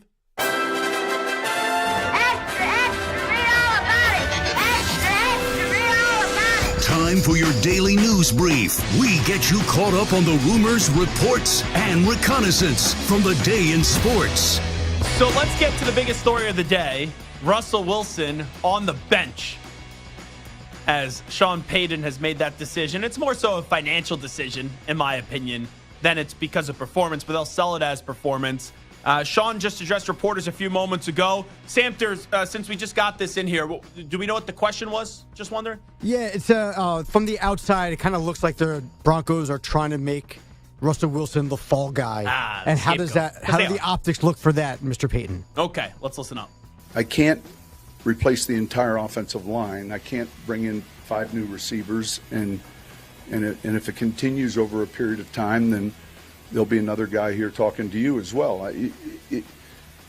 This is something that, these are difficult decisions, and obviously there's more attention when it's the quarterback who's under contract, but different than maybe, earlier decisions we've made with maybe last year's prior starters. He basically just said the entire offense sucks. And it's just replacing one guy compared to if you had to replace other units, right? It's an entire offense line. It's an entire running back room. It's an entire wide receiving room. Oy, oy, oy. And there's a lot of big egos on that team. And there's a lot of guys that haven't had a lot of success in the NFL. I'm telling you, this is not going to end pretty. This is going to be a disaster. I don't think we're looking back on this 2-3 years from now saying Sean did this incredible job with the Denver Broncos. Let's go to my BFF, Deebo Samuel, who hung up the phone on me this past summer. I guess now he's getting into it with Cam Newton and also Micah Parsons. I saw Cam called Brock Purdy a system quarterback, and the Micah Parsons said something along the lines a few weeks ago that he could quarterback the 49ers. This was Deebo on the Up and Adams show with Kay Adams. First of all, Cam Newton stopped texting my phone, bro. He was a fan like 2 weeks ago. Like, that's mad crazy. Like, you wanted me on your podcast after talking about my quarterback, which is funny to me. But anyway, back to this Michael Parsons story. Like, bro, we beat you 42 to, like, whatever the score may be. Like, a long time ago. Like, I don't get why he's so bothered about what we got going on over here, whatever the case may be. It is weird how much Micah Parsons does talk about the 49ers. The Cam part, though, just because he's like, Cam was a much bigger star than Deebo was. Deebo has to show some more consistency. He's a heck of a football player. But just because Cam likes your game and wants you on his show doesn't mean that he can't be critical of your quarterback. But I guess Deebo took that personally. And as I learned this summer, it doesn't take much for Deebo to take things personally. So this Jair Alexander story, it actually could be the most bizarre, but my favorite story of the NFL season. So I guess he's from Charlotte. And he thought he should have been out there for the coin toss before the game. And I guess his teammates said, okay, you could go out there with them, right? The other captains. And then he makes the coin toss. Like, he's not just standing out there. He makes the call. And they asked him, you won the toss. What do you want to have happen? And he goes, oh, well, we want the defense on the field first. So you got to say you got to defer. The officials helped him out. Well, today, Jair Alexander got suspended for conduct detrimental to the team. This was Jair Alexander after the win up against the Panthers 33-30 on the entire coin toss incident before the game. It's only suiting, I don't think Coach knew I was from Charlotte, so. So you just did that on your own? I mean, it was like the guys backed me up, so they knew I was from here.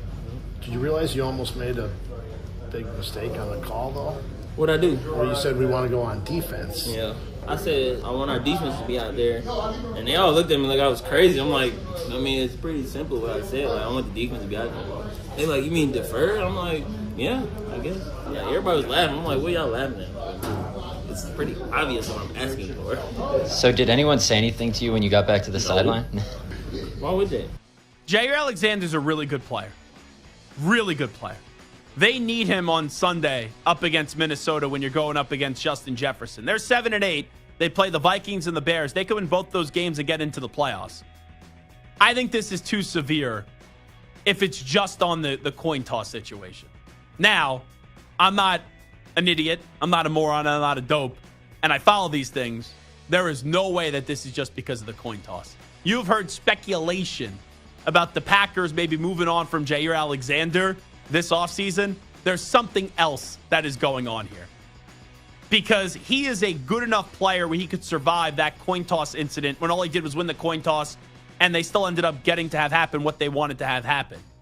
That means there's something more, because you don't bench a player like this over something that happened in a win before the game up against Carolina. Especially when you're in a primetime spot, Sunday Night Football at 8:20 p.m. Eastern Time, going up against the Minnesota Vikings.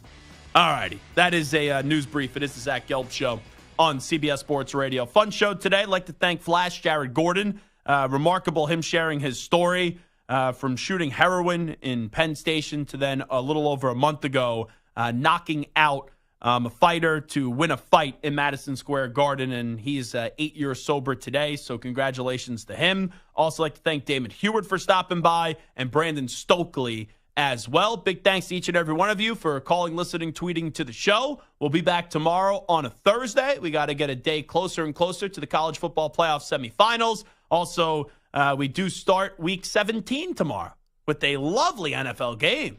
The Cleveland Browns, the Joe Flacco sensation, going up against the New York Jets. So we'll see Joe Flacco. The Jets, I can't even give you anything positive on them.